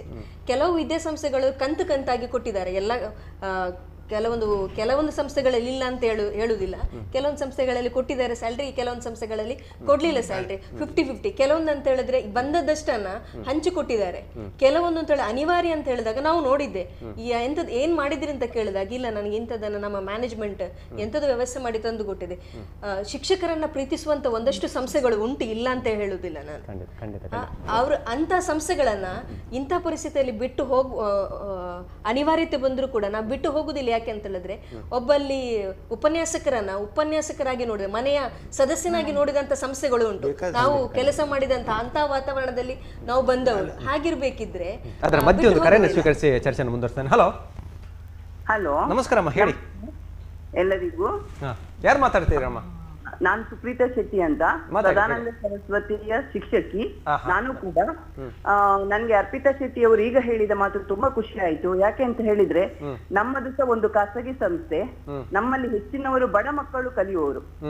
ನಮ್ಮಲ್ಲಿ ಫೀಸ್ 11,100. ಅದು ಸಹ ಪೋಷಕರು ತುಂಬಾ ಕಷ್ಟದಲ್ಲಿ ಎಂಡ್ ತನಕ ಕಟ್ತಾರೆ. ನಮ್ಮ ಮ್ಯಾನೇಜ್ಮೆಂಟ್ ಟೀಚರ್ಸ್ ಅನ್ನು ತುಂಬಾ ಒಳ್ಳೆ ರೀತಿಯಿಂದ ನೋಡಿಕೊಳ್ತಾರೆ. ನಮ್ಗೆ ಕಷ್ಟದಲ್ಲಿ ನಮ್ಮ ಮ್ಯಾನೇಜ್ಮೆಂಟ್, ನೀವೇ ಎಣಿಸಿಕೊಳ್ಳಿ, 11,100 ನಮ್ಮ ಶಾಲೆಯಲ್ಲಿ 300 ಮಕ್ಕಳು ಇರುವುದು. ಎಷ್ಟು ನಮ್ಗೆ ಫೀಸ್ ಒಟ್ಟಾಗ್ಬಹುದು, ಆ ಒಟ್ಟಾದ ಇದರಲ್ಲಿ ನಮ್ಗೆ ಸಂಬಳವನ್ನು ಕೊಡ್ಬೇಕು. ಆದ್ರೂ ನಮ್ಮ ಮ್ಯಾನೇಜ್ಮೆಂಟ್ ಅರ್ಧ ಸಂಬಳವನ್ನಾದ್ರೂ ಕೊಟ್ಟಿದೆ ಕಷ್ಟದಲ್ಲಿ. ಅದು ಆದ್ರೆ ಅರ್ಪಿತಾ ಶೆಟ್ಟಿ ಈಗ ಹೇಳಿದ್ರು ಸಂಸ್ಥೆ ಅಂತ ಹೇಳಿದ್ರೆ, ನಮ್ಗೆ ನಿಜವಾಗಿ ಸಹ ನಮ್ಮ ಸ್ಕೂಲ್ ಅಂತ ಹೇಳಿದ್ರೆ ನಮ್ಗೆ ತುಂಬಾ ಪ್ರೀತಿ ಎಲ್ಲ ಶಿಕ್ಷಕರಿಗೂ. ಯಾಕೆಂದ್ರೆ ನಮ್ಮನ್ನ ಒಳ್ಳೆ ನಮ್ಗೆ ಈಗ ಸರ್ಕಾರದವರಾಗ್ಲಿ ಇಷ್ಟು ರಾಜಕೀಯ ಮಂದಿಗಳಿದ್ದಾರೆ, ದಿನನಿತ್ಯ ಪೇಪರ್ ಅಲ್ಲಿ ಶಿಕ್ಷಕರ ಮಕ್ಕಳ ವಿಷಯ ಬರ್ತದೆ, ಆದ್ರೆ ಯಾರೊಬ್ಬರೂ ಕೂಡ ಶಿಕ್ಷಕರ ಬಗ್ಗೆ ಮಾತೇ ಆಗ್ಲಿಲ್ಲ. ಅದು ಒಂದು ಬೇಸರದ ಸಂಗತಿ. ಮಂಗಳೂರಿನಲ್ಲಿ ಒಳ್ಳೆ ಒಳ್ಳೆ ಎಜುಕೇಟೆಡ್ ಶಾಸಕರು ಇರುವುದು, ಯಾರೊಬ್ಬರಾದ್ರೂ ಮಾತನಾಡಿದಾರ? ಶಿಕ್ಷಕರಿಗೆ ಎಲ್ಲರೂ ಸಹ ಬೆಳಿಗ್ಗೆ ಎದ್ದ ಕೂಡಲೇ ನಮ್ಮ ಪೇಪರ್ ಅಲ್ಲಿ ಟಿವಿಯಲ್ಲಿ ನೋಡುದು ಮಕ್ಕಳ ಪೋಷಕರ ಇದು ವಿಷಯ ಬಿಟ್ಟು ಬೇರೆ ಯಾವ ವಿಷಯ ಸಹ ಬರುವುದಿಲ್ಲ. ಆದ್ರೆ ಶಿಕ್ಷಕರ ಬಗ್ಗೆ ಯಾರು ಕೂಡ ಅವ್ರು ಹೇಗೆ ಅವರಿಗೆ ಶಿಕ್ಷಕರಿಗೆ ಸಹ ಮಕ್ಕಳು ಇರ್ತಾರಲ್ಲ, ಅವರಿಗೆ ಸಹ ಒಂದು ಜೀವನ ಅಂತ ಉಂಟಲ್ಲ, ಯಾರಾದ್ರೂ ಮಾತನಾಡಿದಾರ ಸರ್? ಖಂಡಿತ ನಾವು ಆರಂಭದಲ್ಲಿ ಅದನ್ನ ಪ್ರಸ್ತಾವ ಮಾಡಿದ್ದೇವೆ. ಶಿಕ್ಷಕರು ಪೋಷಕರೇ, ಅವರಿಗೂ ಮಕ್ಕಳಿದೆ, ಕುಟುಂಬ ಇದೆ. ಧನ್ಯವಾದಗಳು. ಇದೇ ವಿಚಾರವನ್ನು ನಾವು ಸರ್ಕಾರದ ಅಥವಾ ಆಡಳಿತ ವ್ಯವಸ್ಥೆಯ ಗಮನಕ್ಕೆ ತರುವ ಪ್ರಯತ್ನ ಮಾಡ್ತಾ ಇದ್ದೇವೆ. ಅಂತ ಹೇಳಬಲ್ಲೆ. ವೀಕ್ಷಕರೇ, ತಮ್ಮ ಅಭಿಪ್ರಾಯಗಳಿಗೂ ಮುಕ್ತ ಸ್ವಾಗತ ಇದೆ. ಕರೆ ಮಾಡಿ 411172 ಮತ ನಂಬರ್. ಇಲ್ಲಿ ಇರುವಂತದ್ದು ಸಮಸ್ಯೆ ಏನು ಅಂತ ಹೇಳಿದ್ರೆ, ಈಗ ಈ ಕೊರೋನಾದ ಪರಿಸ್ಥಿತಿಯಲ್ಲಿ ಒಂದು ಮಾತನ್ನೇ ಹೇಳುದು ಅಂತ ಹೇಳಿದ್ರೆ, ಯಾರನ್ನ ಯಾರು ದೂರ್ಲಿಕ್ಕೆ ಆಗೋದಿಲ್ಲ. ಖಂಡಿತ ಒಂದು ಸಮಾಜ ನಾವೇ ಇರುವಂತದ್ದು. ಪೋಷಕರು, ನಮ್ಮ ಮಕ್ಕಳು ಶಾಲೆಗೆ ಹೋಗ್ತಾರೆ, ನನ್ನ ಮಗನನ್ನು ಕೂಡ ನಾನು ಶಾಲೆಗೆ ಕಳಿಸುದಿಲ್ಲ ಅಂತ ಹೇಳಿ, ಫೀಸಿಗೆ ಬಂದಾಗ ಅಲ್ಲಿ ಕೂಡ ನಾನಲ್ಲಿ ಹೇಳ್ತೇನೆ, ಯಾವಾಗ ಶಾಲೆ ಸ್ಟಾರ್ಟ್ ಆಗ್ತದೆ ಆವಾಗ ನಾನು ಕಟ್ಟುತ್ತೇನೆ, ಅಥವಾ ಇಂತಿಷ್ಟು ಕಂತು ಹಣವನ್ನ ನಾನು ಕಟ್ತೇನೆ ಅಂತ ಹೇಳಿ. ಉಪನ್ಯಾಸಕಿ ಆಗಿ ನನಗೂ ಸಂಬಳ ಬರಬೇಕು ಅಂತ ಹೇಳಿ ಆಸೆ ಇರ್ತದೆ, ನನ್ನ ಜೀವನ ಹೋಗ್ಬೇಕು. ಇದೆಲ್ಲ ಇರ್ಬೇಕಿದ್ರೆ ಕೊನೆಯದಾಗಿ ಒಂದು ನಿರ್ಧಾರಕ್ಕೆ ಬರುವುದು ಅಂತ ಹೇಳಿದ್ರೆ, ಇಲ್ಲಿ ಒಂದು ತುಂಬಿದ ನದಿಯಲ್ಲಿ ನಾವು ಹೋಗ್ತಾ ಇದ್ದೇವೆ, ಕೊರೋನಾ ಎನ್ನುವಂತಹ ಮಹಾಪ್ರಳಯದಲ್ಲಿ ಇದ್ದೇವೆ. ಒಬ್ಬರ ಕೈಯನ್ನು ಒಬ್ರು ಬಿಟ್ರೆ ನಾವು ಎಲ್ಲರೂ ಕೂಡ ಜಲಪಾತಕ್ಕೆ ಹೋಗುವವರೇ. ಆದ್ರಿಂದ ಇಲ್ಲಿ ಯಾರನ್ನ ಯಾರು ದೂರುವ ಹಾಗಿಲ್ಲ. ಹೇಗೆ ವ್ಯವಸ್ಥೆ ಉಂಟು, ಈಗ ಮ್ಯಾನೇಜ್ಮೆಂಟ್ ಅನ್ನು ದೂರಿ ನಾವೇನು ಪ್ರಯೋಜನ ಇಲ್ಲ. ಮ್ಯಾನೇಜ್ಮೆಂಟ್ಗೆ ಅದರ ಕನಸುಗಳು ಇರ್ತದೆ, ನನ್ನ ನೆರೆಹೊರೆಯ ಈ ಪರಿಸರದಲ್ಲಿ ಇಂತಹ ಕೋರ್ಸ್ಗಳು ಇರಬೇಕು, ನನ್ನ ಗ್ರಾಮೀಣ ಪ್ರದೇಶದ ಮಕ್ಕಳು ಇಲ್ಲೇ ವಿದ್ಯಾಭ್ಯಾಸವನ್ನು ಮಾಡಬೇಕು, ಬೇರೆ ಬೇರೆ ಬೇರೆ ಶಿಕ್ಷಣ ಸಂಸ್ಥೆಗಿಂತ ಒಳ್ಳೆ ಶಿಕ್ಷಣವನ್ನು ನಾನು ಕೊಡಬೇಕು ಎನ್ನುವಂಥ ಸಂಸ್ಥೆಗಳು ಕೂಡ ಇವತ್ತಿದೆ. ಅದರಿಂದ ನಾನು ದುಡ್ಡು ಮಾಡಬೇಕು, ಈ ರೀತಿಯಾಗಿ ಮಾಡಬೇಕು ಅಂತ ಹೇಳುವಂತಹ ಸಂಸ್ಥೆಗಳಿಗಿಂತಲೂ ಒಳ್ಳೆ ಶಿಕ್ಷಣವನ್ನು ಕೊಡಬೇಕು ಎನ್ನುವಂಥದ್ದಿದೆ. ಅಂತಹ ಶಿಕ್ಷಣ ಸಂಸ್ಥೆಗಳು ಎಲ್ಲಿ ಮುಚ್ಚಿ ಹೋಗ್ತದೋ ಎನ್ನುವಂತಹ ಭಯ ಕೂಡ ಇದೆ ಒಂದು ಕಡೆ. ಸರಿ, ಅದರ ಮಧ್ಯೆ ಸುರೇಶ್ ಸಾಲಿಯನ್ ಅವರು ಸಂದೇಶವನ್ನು ಕಳಿಸ್ತಾರೆ. ಸ್ಯಾಲ್ರಿ ಅರ್ಧ ಮಾತ್ರ ಕೊಡ್ತಾರೆ ಅಂತ ಹೇಳ್ತಿದ್ರೆ, ಅವರ ಗಮನಕ್ಕೆ ಅವರಿಗೆ ಅರ್ಧ ಆದ್ರೂ ಸಿಕ್ಕಿದೆ, ಇನ್ನು ಕೆಲವರಿಗೆ ಅದೂ ಸಿಕ್ಕಿಲ್ಲ, ಅದಕ್ಕಿಂತ ದಯನೀಯ ಸ್ಥಿತಿಯಲ್ಲಿದ್ದಾರೆ. ಅವರ ಬಗ್ಗೆ ನಾವು ವಿಶೇಷವಾದಂತಹ ಕಾಳಜಿಯನ್ನು ತೋರಿಸೋದು ಹೇಳಿ ಸರ್. ಬಹಳ ದೊಡ್ಡ ನಿರುದ್ಯೋಗ ಸಮಸ್ಯೆ ಕಾಡ್ಲಿಕ್ಕಿದೆ ಅಂತ ನನ್ಗೆ ಅನಿಸ್ತಾ ಇದೆ. ನಿರುದ್ಯೋಗ ಸಮಸ್ಯೆ ಅಂದ್ರೆ ನಿರುದ್ಯೋಗ ಅಂದ್ರೆ ಬೇರೆ ಎಲ್ಲ ಕ್ಷೇತ್ರ ನಿರುದ್ಯೋಗ ಅಂದ್ರೆ ದೊಡ್ಡ ನಿರುದ್ಯೋಗ ಆಗೋದಿಲ್ಲ. ಏನ್ ಗೊತ್ತುಂಟು, ಅವ್ರು ಬೇರೆ ಉದ್ಯೋಗಕ್ಕೆ ಹೋಗ್ತಾರೆ. ಇದು ಅಬ್ಸಲ್ಯೂಟ್ ನಿರುದ್ಯೋಗ. ಇದಕ್ಕೆ ಬೇರೆ ಉದ್ಯೋಗಕ್ಕೆ ಹೋಗ್ಲಿಕ್ಕೆ ಆಗೋದಿಲ್ಲ. ಈಗ ಉದ್ಯೋಗ ನಿಮ್ಮದೇ ತೆಗೀರಿ. ಈಗ ನೀವು ಈ ಉದ್ಯೋಗ ಮಾಡ್ತಿದ್ರೆ ಮತ್ತೊಂದು ಆಂಕರ್ ಆಗಿದ್ರೆ ಆಕ್ಟರ್ ಆಗಿ ಹೋಗ್ತೀರಿ, ಏನಾದ್ರೂ ಮಾಡ್ತೀರಿ. ನಿಮ್ಮ ಉದ್ಯೋಗ ನಿಮ್ಗೆ, ನಾವು ಶಿಕ್ಷಕರಾಗಿ ಇದನ್ನು ಬಿಟ್ಟರೆ ಬೇರೆ ಯಾವುದೂ ಮಾಡಿ, ಇದು ಅಬ್ಸಲ್ಯೂಟ್ ನಿರುದ್ಯೋಗ. ಬೇರೆ ಎಲ್ಲ ನಿರುದ್ಯೋಗಕ್ಕೆ ಅಲ್ಟರ್ನೇಟಿವ್ ಉದ್ಯೋಗಕ್ಕೆ ಹೋದ್ರೆ ಉದ್ಯೋಗ ಕಂಟಿನ್ಯೂ ಆಗುತ್ತೆ. ಇದು ನಿರುದ್ಯೋಗ ಅಂತ ಕಂಪ್ಲೀಟ್ ನಿರುದ್ಯೋಗವೇ. ಸರ್ಕಾರದ ಗಮನಕ್ಕೆ ಯಾಕೆ ಬರ್ತದೆ? ಸರ್ಕಾರದ ಗಮನಕ್ಕೆ ಬರಲಿಲ್ಲ. ಯಾಕಂದ್ರೆ ಸರ್ಕಾರದ ಹೊಣೆಯನ್ನು ಆಡಳಿತ ಮಂಡಳಿಯವರು ಹೊತ್ಕೊಂಡಿದ್ದಾರೆ. ಶಿಕ್ಷಣ ಕೊಡೋದು ಅವ್ರ ಹೊಣೆಗಾರಿಕೆ. ಅದು ಎಲ್ಲ ದೇಶದ ಹೊಣೆಗಾರಿಕೆ. ಸರ್ಕಾರ ಇಷ್ಟೆಲ್ಲ ಟ್ಯಾಕ್ಸ್ ತಗೊಂಡು ಇಷ್ಟೆಲ್ಲ ತಗೊಂಡು ಪ್ರತಿಯೊಬ್ಬನಿಗೂ ಆರೋಗ್ಯ ಶಿಕ್ಷಣ ಕೊಡಬೇಕಾದ ಇದನ್ನು ಈ ಆಡಳಿತ ಮಂಡಳಿಯವರು ಹೊತ್ಕೊಂಡು ಇಷ್ಟೆಲ್ಲ ಮಾಡಿದರೂ ಸಹಿತ ಸರ್ಕಾರಕ್ಕೆ ಆಡಳಿತ ಮಂಡಳಿಯ ಬಗ್ಗೆ ಯಾವುದೇ ರೀತಿಯ ಒಳ್ಳೆಯ ಅಭಿಪ್ರಾಯಗಳಿಲ್ಲ. ಒಂದು ಆ ಪ್ರೈವೇಟ್ ಆಡಳಿತ ಮಂಡಳಿ ಬಗ್ಗೆ ಒಬ್ಬ ರಾಜಕಾರಣಿ, ಆಗ ರಾಜಕಾರಣಿಗಳು ಎಲ್ಲರೂ ಕೆಟ್ಟವರಂತ ನಾನು ಹೇಳೋದಿಲ್ಲ, ಆದರೆ ಒಬ್ಬ ರಾಜಕಾರಣಿ ಈ ಅನ್ಏಡೆಡ್ ಸಂಸ್ಥೆಗಳ ಬಗ್ಗೆ ಮಾತಾಡಲಿಕ್ಕೆ ಮುಗಿಸುವಂತ ಸಮಯ ಬಂದಿದ್ದು. ಒಂದು ಸಂದೇಶವನ್ನು ಓದ್ತೇನೆ. ಲಕ್ಷ್ಮಿ ಅಶೋಕ್ ಅವರು ಬರೀತಾರೆ, Karnataka government has strictly ordered that not to conduct any online classes for KG to 5th standard kids. Sometimes schools are forcing us to attend online classes for KG kids too. So I just wonder for whom the government is passing the orders to. ಇದು ಬಹಳ ಜನರಿಗೆ ಗೊತ್ತಿಲ್ಲ ಅಂತ. ಇದೊಂದು ಒಳ್ಳೆ ಪ್ರಶ್ನೆ ಉತ್ತರ ಕೊಡಿ. ಇಲ್ಲ, ಪೇರೆಂಟ್ಸ್ ಇದ್ದಾರೆ, ನರ್ಸರಿ ಅವರಿಗೆ ಆನ್ಲೈನ್ ಕ್ಲಾಸ್ ಮಾಡ್ತೀರಾ ಅಂತ ಬಂದು ಕೇಳೋ ಪೇರೆಂಟ್ಸ್ ಇದ್ದಾರೆ. 100%. ನಾವು ಟೀಚರ್ಸ್ ಫೋರ್ಸ್ ಮಾಡೋದು ಬಿಡಿ. ಆಕ್ಚುಲಿ ನಾವು ಸ್ಟಾರ್ಟ್ ಮಾಡಲಿಲ್ಲ, ನರ್ಸರಿಯಿಂದ 5th ಸ್ಟ್ಯಾಂಡರ್ಡ್ ತನಕ ಕ್ಲಾಸಸ್ ಸ್ಟಾರ್ಟ್ ಮಾಡಲಿಲ್ಲ. ಬಟ್ ಪೇರೆಂಟ್ಸ್ ಖುದ್ದು ಬಂದು ನಮ್ಮ ಹತ್ರ ಕೇಳಿದವರಿದ್ದಾರೆ, LKG ಸ್ಟಾರ್ಟ್ ಮಾಡ್ತೀರಾ, ನರ್ಸರಿಗೆ ಆನ್ಲೈನ್ ಕ್ಲಾಸ್ ಸ್ಟಾರ್ಟ್ ಮಾಡ್ತೀರಾ ಅಂತ ಹೇಳಿ. ಅಲ್ಲ, ಮೇಡಮ್ ಹೇಳಿದಾಗೆ ನಿಜವಾಗಿಯೂ ಇವತ್ತು ನಾವು ಉಳಿಬೇಕು ಅಥವಾ ನಮ್ಮ ಶಾಲೆಗೆ ಮಕ್ಕಳು ಬರಬೇಕು ಅನ್ನೋ ಕಾರಣಕ್ಕಾಗಿ ನಾವು ಇವತ್ತು ಆನ್ಲೈನ್ ಕ್ಲಾಸ್. ಹರಿಣಿ ಅವರ ಒಂದು ಸಂದೇಶ ಓದ್ತೇನೆ, ಬಹಳ ಸೂಕ್ತ ಅಂತ ನನಗೆ ಅನಿಸ್ತದೆ. ನಮಸ್ತೆ, ಒಂದು ಮನವಿ ಮತ್ತು ಅನಿಸಿಕೆ. ಈಗ ಟೀಚರ್ಸ್ನವರ ಸ್ಯಾಲ್ರಿ ಅನ್ನೋ ಒಂದು ದೃಷ್ಟಿಯಿಂದ ಇಂತಹ ಅಪಾಯದ ಟೈಮ್ನಲ್ಲಿ ಮಕ್ಕಳನ್ನು ಯಾವ ಪೋಷಕರು ಸಹ ಸ್ಕೂಲ್ಗೆ ಕಳಿಸೋಕೆ ತಯಾರಿಲ್ಲ ಸರ್. ಟೀಚರ್ಸ್ ಮ್ಯಾನೇಜ್ಮೆಂಟ್ ಗವರ್ಮೆಂಟ್ ಒಟ್ಟಿಗೆ ಸೇರಿ ಏನಾದರೂ ಒಂದು ಮಾಡ್ಬೇಕಂತ ಹೇಳಿದ್ರೆ ನಾವು ಅದನ್ನೇ ಬಯಸೋದು. ಮಕ್ಕಳನ್ನ ಶಾಲೆ ಕಳಿಸಿ ಶಾಲೆ ಆರಂಭ ಮಾಡಿ ಅಂತ ನಾವು ಯಾವಾಗಲೂ ಹೇಳಲಿಲ್ಲ. ಹಾಗೆ ಹೇಳಲಿಕ್ಕೆ ನಾವು ಶಾಲೆಯಲ್ಲಿ ಕಲಿಸ್ತಿರುವಂತಹ ಶಿಕ್ಷಕರಿಗೆ ಏನಾದರೂ ವ್ಯವಸ್ಥೆ ಮಾಡ್ಬೇಕು. ಅದು ಮ್ಯಾನೇಜ್ಮೆಂಟ್ ಮಾಡಿದ್ರು ಆಗ್ಬೋದು, ಸರ್ಕಾರ ಮಾಡಿದ್ರು ಆಗ್ಬೋದು, ಯಾರು ಮಾಡಿದ್ರು ಆಗ್ಬೋದು, ಕನಿಷ್ಠ ಅವರ ನೋವನ್ನು ಕೇಳೋ ಪ್ರಯತ್ನ. ಒಂದೊಂದು ಮಗುವಿನ ತಾಯಿ ತಂದೆಗಳು, ನಾವಲ್ಲ, ನೂರಾರು ಮಗುವಿನ ತಾಯಿ ತಂದೆಗಳು. ನಾವು ನೂರಾರು ಮಕ್ಕಳನ್ನು ನಾವು ಈಗ ಅನಾರೋಗ್ಯಕ್ಕೆ ಗುರಿಪಡಿಸಲಿಕ್ಕೆ ನಾವು ರೆಡಿ ಇದ್ದೇವೆ. ಅವರು ಒಂದೊಂದು ಮಗುವಿನ ತಾಯಿ ತಂದೆಗಳಾಗಿರ್ಬೋದು, 2 ಮಕ್ಕಳು. ನಮ್ಮ ಮಕ್ಕಳು ಎಷ್ಟು, ನಮ್ಗೆ ಒಂದೊಂದು 2 ಅಲ್ಲ, ನಮ್ಮ ಸಂಸಾರವೇ ಬಹಳ ದೊಡ್ಡದು. ಆದ್ರಿಂದ ಶಾಲೆಗೆ ಬರಬೇಡಿ ಅಂತಲೇ ಹೇಳುವ ಸ್ಥಿತಿಯಲ್ಲಿದೆ. ಆದರೆ ಬರಬೇಡಿ ಅನ್ನೋ ಹೊತ್ತಿನಲ್ಲಿ ನಮ್ಮ ಪರಿಸ್ಥಿತಿ ಹೇಗೆ ಅನ್ನೋದ್ರ ಬಗ್ಗೆ ಆಡಳಿತ ಮಂಡಳಿ ಬಗ್ಗೆ ಸಮಾಜದ ಬಗ್ಗೆ ಒಂದು ಕಣ್ತೇರಿಸುವ ಒಂದು ಪ್ರೋಗ್ರಾಮ್ ಇದಾದರೆ ನಮ್ಗೆ ಸಾರ್ಥಕತೆ ಬರುತ್ತೆ. ಕೊನೆಯದಾಗಿ ಮುಗಿಸುವ ಮೊದಲು ಚುಟುಕಾಗಿ ಈ ವೀಕ್ಷಕರ ಪರವಾಗಿ ಭಾಳ ಚಂದದ ಕಾರ್ಯಕ್ರಮವನ್ನು ಏರ್ಪಡಿಸಿದ್ದೀರಿ. ನಮಗೆ ಬರುವಾಗ ಇದು ಭಾಳ ಕನ್ಫ್ಯೂಷನ್ ಇತ್ತು. ಇಲ್ಲಿ ಬಂದ ಮೇಲೆ ಇದು ಸ್ಪಷ್ಟವಾಗಿ ನಮಗೆ ಇದು ನಮ್ಮ ಸಮಸ್ಯೆಯಿಂದ ಎಲ್ಲರೂ ಕೇಳ್ತಾರೆ ಅನ್ನೋಂಥ ಭಾವನೆ ಬಂತು. ಯಾಕಂದರೆ ಎಲ್ಲರೂ ಫೋನ್ ಮಾಡಿದವರು ಎಲ್ಲರೂ ಸಹಿತ ಶಿಕ್ಷಕರು ಕಷ್ಟದಲ್ಲಿದ್ದಾರೆ ಅಂತ. ಆಡಳಿತ ಮಂಡಳಿಯ ಬಗ್ಗೆ ನಮಗೆ ಒಳ್ಳೆ ಅಭಿಮಾನ ಇದೆ. ಅವ್ರು ಹೇಳಿದಾಗೆ ಒಳ್ಳೊಳ್ಳೆ ಆಡಳಿತ ಮಂಡಳಿಗಳಿದ್ದಾವೆ. ನಾನು ಸಹಿತ ಒಬ್ಬ ಆಡಳಿತ ಮಂಡಳಿ ಪ್ರತಿನಿಧಿಯಾಗಿ ಹೇಳ್ತೇನೆ. ನನ್ನ ಆಡಳಿತ ಮಂಡಳಿ ಅತ್ಯಂತ ಚೆನ್ನಾಗಿ ಕಾರ್ಯನಿರ್ವಹಿಸ್ತಾ ಇದೆ. ಹಾಗಾಗಿ ನಾವು ಇದನ್ನು ಯಾರನ್ನೂ ದೂರದೇ ಇರತಕ್ಕಂಥದ್ದು ಇವತ್ತಿನ ಒಂದು ಸದ್ಯದ ಸ್ಥಿತಿ. ಎಲ್ಲರತ್ತೂ ದೇವರಲ್ಲಿ ಪ್ರಾರ್ಥನೆ ಮಾಡೋಣ. ನಾವು ಶಿಕ್ಷಕರು ಪ್ರಾರ್ಥನೆ ಮಾಡಿದರೆ ದೇವರಿಗೆ ಬೇಗ ಹೋಗಿ ತಲುಪ್ತದೆ. ನಾವು ಪ್ರಾರ್ಥನೆ ಮಾಡೋದು ಏನಂತಂದರೆ ಎಲ್ರಿಗೂ ಕೊರೋನಾ ಮುಕ್ತವಾಗಲಿ, ನಮ್ಮ ದೇಶ, ನಮ್ಮ ಎಲ್ಲ ಮಕ್ಕಳು ನಮ್ಮ ಒಟ್ಟಿಗೆ ಬರಲಿ. ಯಾಕಂದರೆ ಈ ದನ ಕಾಯುವವರು ಎಲ್ಲ ದನಗಳು ನನ್ನ ಹಟ್ಟಿಗೆ ಬರಲಿ ಅಂತ ಹೇಳಿದ ಹಾಗೆ ಇವತ್ತು ಆ ಮಕ್ಕಳೆಲ್ಲ ನಮ್ಮ ಕ್ಷೇತ್ರಕ್ಕೆ ಬರಲಿ. ನಾವು ಅವ್ರ ಸಂಸರ್ಗ ನಮಗೆ ಬೇಕು, ಅದರೊಟ್ಟಿಗೆ ನಮ್ಗೆ ಸಂಬಳವೂ ಬೇಕು. ಇದಿಷ್ಟು ನಮ್ಮ ಬೇಡಿ. ಹೇಳಿ ಜಸ್ಟ್ ಒಂದು ಆ ಸ್ಯಾಲ್ರಿದ ವಿಷಯದಲ್ಲಿ ಒಬ್ರು ಹೇಳಿದ್ರು ನಮಗೆ ಜಸ್ಟ್ ಡೈಲಿ ವೇಜಸ್ ತರ ಸ್ಯಾಲ್ರಿ ಸಿಗ್ತಾ ಇದೆ ಅಂತ. ಸೊ ಇನ್ನೊಬ್ರು ಹೇಳಿದ್ರು ನಮಗೆ 50% ಸಿಗ್ತಾ ಇದೆ. ಆ ಡೈಲಿ ವೇಜಸ್ ಅಲ್ಲಿ 50% ಸಿಕ್ಕಿದ್ರೆ ಆ ಟೀಚರ್ಸ್ಗೆ ಎಷ್ಟು ಸ್ಯಾಲ್ರಿ ಸಿಗ್ಬೋದು ಎನ್ಸಿ. ಬಟ್ ಈಗ ಇನ್ನೊಂದು ಪ್ರಾಬ್ಲಮ್ ಏನಾಗ್ತಾ ಇದೆ ಅಂದ್ರೆ ಆ ಒಂದು ಸ್ಯಾಲ್ರಿಯಲ್ಲಿ ಟೀಚರ್ ಸ್ಕೂಲಿಗೆ ಬರ್ತಾ ಇದ್ದಾರೆ. ಅಷ್ಟು ಆ ಸ್ವಲ್ಪ ಸಂಬಳದಲ್ಲಿ ಅವರಿಗೆ ಸ್ಕೂಲಿಗೆ ಬರಬೇಕು, ಪಬ್ಲಿಕ್ ಟ್ರಾನ್ಸ್ಪೋರ್ಟ್ ಇಟ್ಕೊಂಡು ಬರಬೇಕು, ಅವ್ರ ಲೈಫ್ ರಿಸ್ಕಲ್ಲಿ ಹಾಕ್ಕೊಂಡು ಸ್ಕೂಲಿಗೆ ಬಂದು ಆ ಒಂದು ಇನ್ಕಮಲ್ಲಿ ಲೈಫ್ ಲೀಡ್ ಮಾಡ್ಲಿಕ್ಕೆ ಕಷ್ಟ ಆಗ್ತಾ ಇದೆ ಅಂತ. ಅದು ಒಂದು ಪ್ರಾಬ್ಲಮ್ ಈಗ ಟೀಚರ್ಸಿಗೆ. ಸೊ ಎಟ್ ದ ಎಂಡ್ ಏನು ಹೇಳಕ್ಕೆ ಇಷ್ಟಪಡ್ತೀನಿ ಅಂದರೆ ಇಷ್ಟು ವರ್ಷ ಪೇರೆಂಟ್ಸ್ ನಮ್ಮ ಮೇಲೆ ಕಾನ್ಫಿಡೆನ್ಸ್ ಇಟ್ಟು ಮೋಸ್ಟ್ ಆಫ್ ದ ಟೈಮ್ ಮಕ್ಕಳು 8 hours ತನಕ ನಮ್ಮ ಜೊತೆ ಇರ್ತಾರೆ. ಇಷ್ಟು ವರ್ಷ ಆ ಕಾನ್ಫಿಡೆನ್ಸ್ ಇಟ್ಟು ಕಳಿಸಿದ್ದಾರೆ ಸ್ಕೂಲಿಗೆ. ಒಂದು ವೇಳೆ ಗೌರ್ಮೆಂಟ್ ಪರ್ಮಿಷನ್ ಕೊಟ್ಟು ಸ್ಕೂಲ್ ಸ್ಟಾರ್ಟ್ ಆದರೆ ಅದೇ ಕಾನ್ಫಿಡೆನ್ಸಲ್ಲಿ ಮಕ್ಕಳನ್ನು ಸ್ಕೂಲಿಗೆ ಸೆಂಡ್ ಮಾಡಿ we will take all the safety measures. ಮಕ್ಕಳನ್ನು ತುಂಬ ಕೇರ್ ಆಗಿ ಅದರ ಬಗ್ಗೆ ಒಂದು ಬಂತು ಒಂದು ಸಂದೇಶ ಬಂತು. ಟೀಚರ್ಸ್ನವರು ಹೋಗ್ತಾ ಇದ್ದಾರೆ ಸುರತ್ಕಲ್ ಪರಿಸರದಲ್ಲಿ ಇರಬೇಕದು, ಮಾಸ್ಕ್ ಹಾಕಿಲ್ಲ, ಸಾಮಾಜಿಕ ಅಂತರ ಇರಲಿಲ್ಲ. ನಿಮ್ಮ ಆರೋಗ್ಯವಂತ ಗಮನ ಕೂಡ ಮಾಡಬೇಕಾಗ್ತದೆ. ಸೇಫ್ಟಿ ಮೆಷರ್ಸ್ ಇಟ್ಕೊಂಡು ವಿ ವಿಲ್ ಟೇಕ್ ಕೇರ್. ನಮ್ಮ ಮಕ್ಕಳ ಥರ ನೋಡಿಕೊಂಡು ಅವ್ರ ಬಗ್ಗೆ ಕಾಳಜಿ ವಹಿಸಿ we will take it ahead ಅಂತ. ಖಂಡಿತ ಖಂಡಿತ. ಅರ್ಪಿತಾ ಶೆಟ್ಟಿ ಅವರು ಕೊನೆಯದಾಗಿ ಹೇಳೋದು ಒಂದೇ, ಬಹಳ ಅದ್ಭುತವಾಗಿರ್ತಕ್ಕಂಥ ಕಾರ್ಯಕ್ರಮ. ಶಿಕ್ಷಕರ ಧ್ವನಿಯಾಗಿದ್ದೀರಿ ನೀವು. ಅದಕ್ಕಾಗಿ ಮಾಧ್ಯಮಕ್ಕೆ ನಮ್ಮದು ಎಲ್ಲ ಶಿಕ್ಷಕರ ಪರವಾಗಿ ನಾನು ಹೃದಯಾಂತರಾಳದ ಅಭಿವಂದನೆಗಳನ್ನು ಅರ್ಪಿಸ್ತಾ ಇದ್ದೇನೆ. ಶಿಕ್ಷಣ ಎನ್ನುವಂಥದ್ದು ಸರ್ ಹೇಳಿದ ಹಾಗೆ ಒಂದು ಮಗುವಿನ ಒಂದು ದೀಪವನ್ನು ಹೊತ್ತಿಸುವಂಥದ್ದು.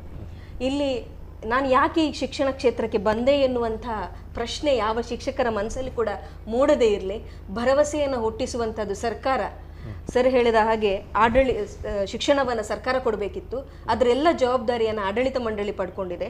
ಆಡಳಿತ ಮಂಡಳಿಗೆ ಬೆಂಗಾವಲಾಗಿ ಸರ್ಕಾರ ಇರಲಿ, ಪೋಷಕರಿರಲಿ, ಶಿಕ್ಷಕರನ್ನು ಹೀಗೆ ನಮ್ಮ ಪೂರ್ವಜರು ಹೇಗೆ ಗೌರವದಿಂದ ನೋಡಿದರು ಮುಂದೆ ಕೂಡ ಈ ಶಿಕ್ಷಣ ವೃತ್ತಿ ಎನ್ನುವಂಥದ್ದು ಗೌರವದ ವೃತ್ತಿಯಾಗಿರಲಿ. ಎಲ್ಲ ಶಿಕ್ಷಕರ ಬದುಕು ಭದ್ರವಾಗಿರಲಿ ಅಂತೇಳಿ ನಾನು ದೇವರಲ್ಲಿ ಧನ್ಯವಾದಗಳು. ಪ್ರಕೃತಿಯ ನಿಯಮ ಇದೆ, ರಾತ್ರಿ ಆದಮೇಲೆ ರಾತ್ರಿ ಸರಿದ ಮೇಲೆ ಬೆಳಗು ಆಗಲೇಬೇಕು, ಹಗಲು ಬರಲೇಬೇಕು.